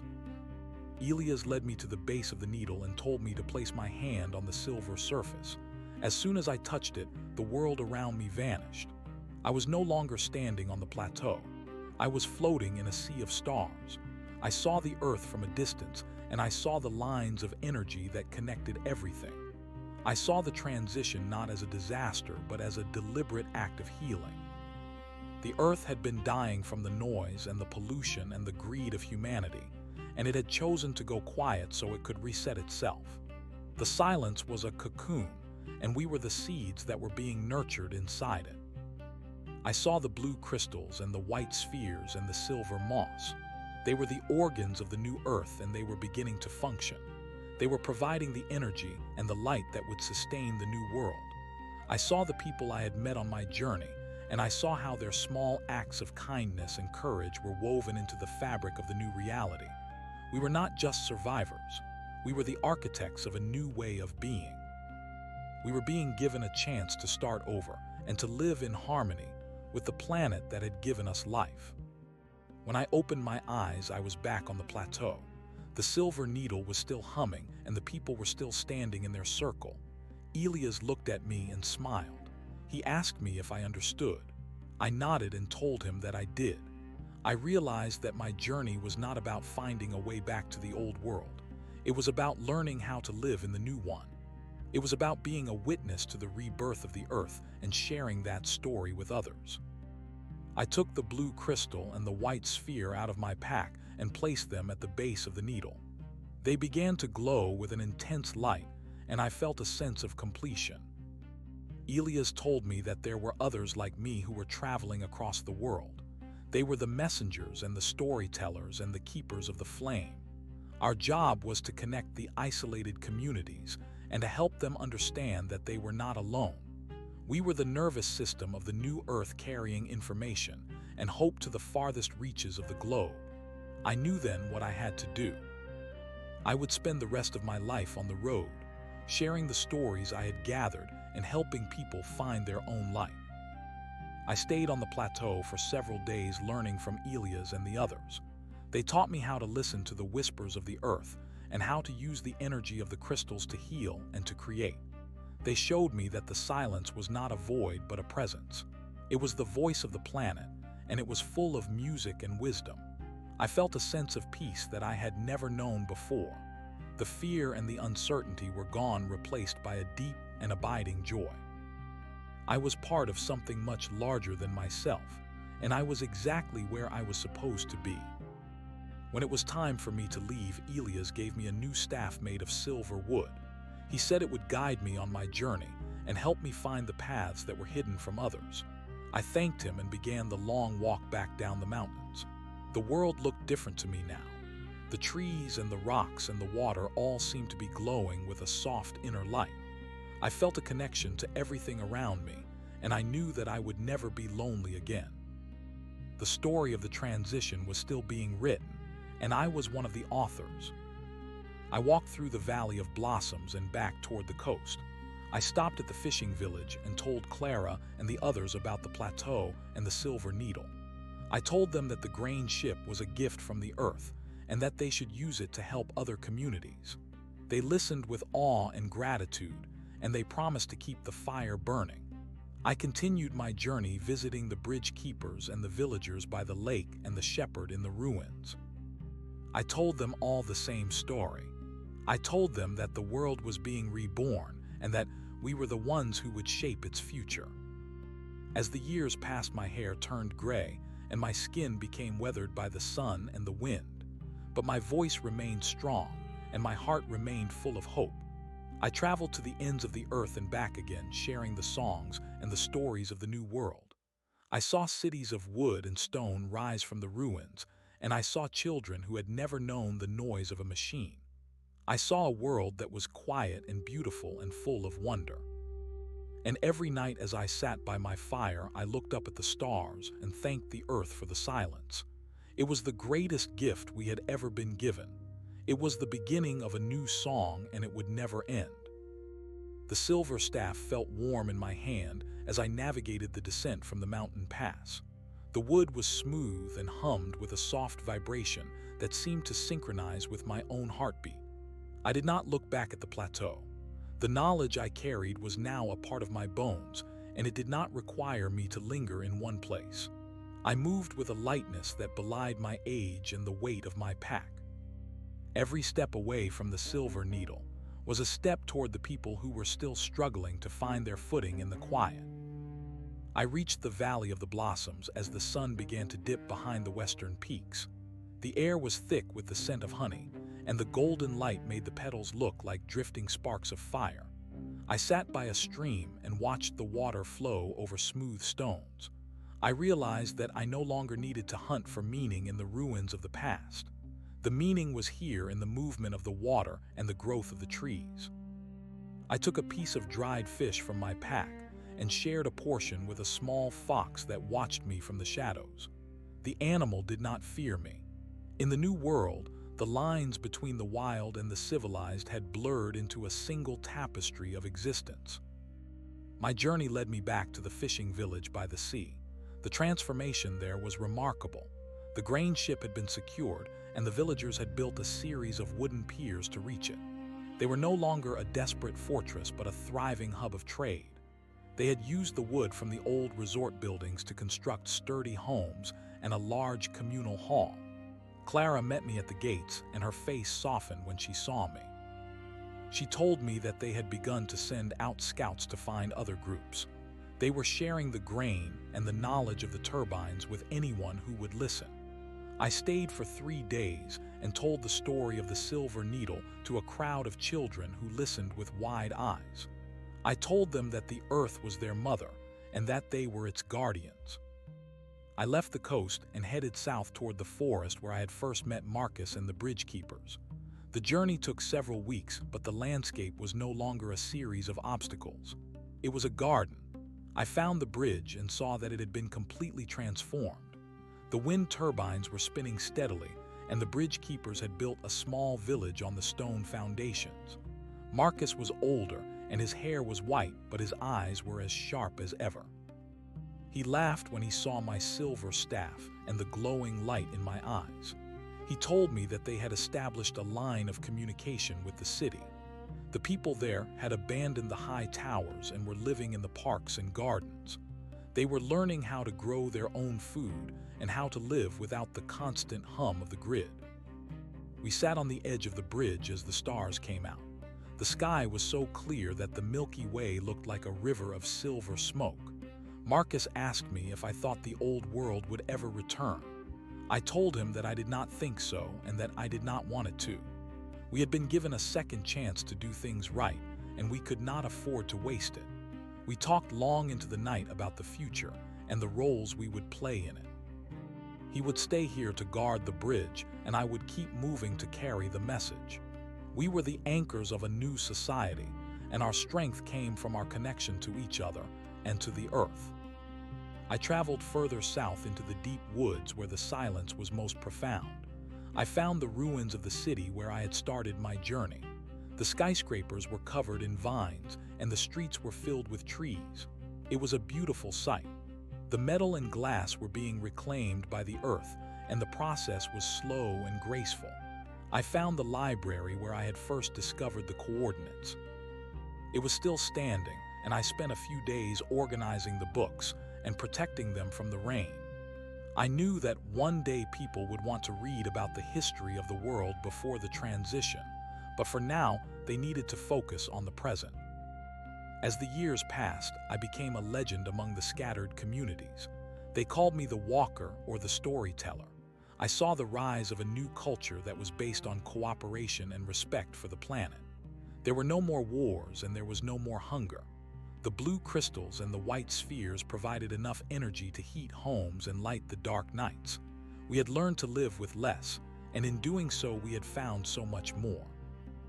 I saw children growing up without the burden of technology, and they were healthier and happier than any generation I had ever known. They could read the signs of the weather in the clouds, and they knew the names of every plant in the forest. I eventually returned to the small cabin in the woods where I had first taken shelter. It was weathered and old, but it felt like home. I sat on the porch and watched the sun set over the trees. I felt a deep sense of peace and fulfillment. My work was done. The stories had been told and the connections had been made. The earth was thriving and the silence was no longer a mystery. It was a blessing. I took my notebook and wrote the final entry. I wrote that the transition was not an ending but a beginning. It was the moment we stopped being consumers and started being part of the living world. I laid my silver staff against the wall and closed my eyes. I could hear the song of the earth and the rustle of the leaves and the distant call of a bird. It was a beautiful song, and it was full of hope. I knew that the world would continue to change and that new challenges would arise, but I was not afraid. We had learned how to listen, and we had learned how to love. That was enough. The silence was full of life, and it would never be broken again. I drifted into a deep and dreamless sleep, knowing that the morning would bring a new light and a new story for those who were ready to hear it. The sun rose over the horizon and flooded the forest with a golden glow.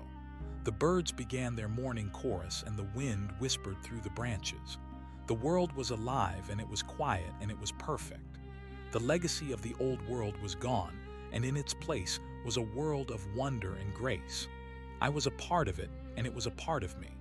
The journey was over, but the adventure was just beginning for all of humanity. We were the children of the quiet, and we were finally home. The great transition was complete, and the earth was whole once more. Every heart beat in rhythm with the planet, and every soul was at peace. The long night had ended, and the new day was bright and endless. In this new world, we found that the greatest treasures were not made of gold or steel, but of kindness and the shared breath of a living world. We walked together into the future, and we did not look back. The silence was our guide, and it led us toward the light.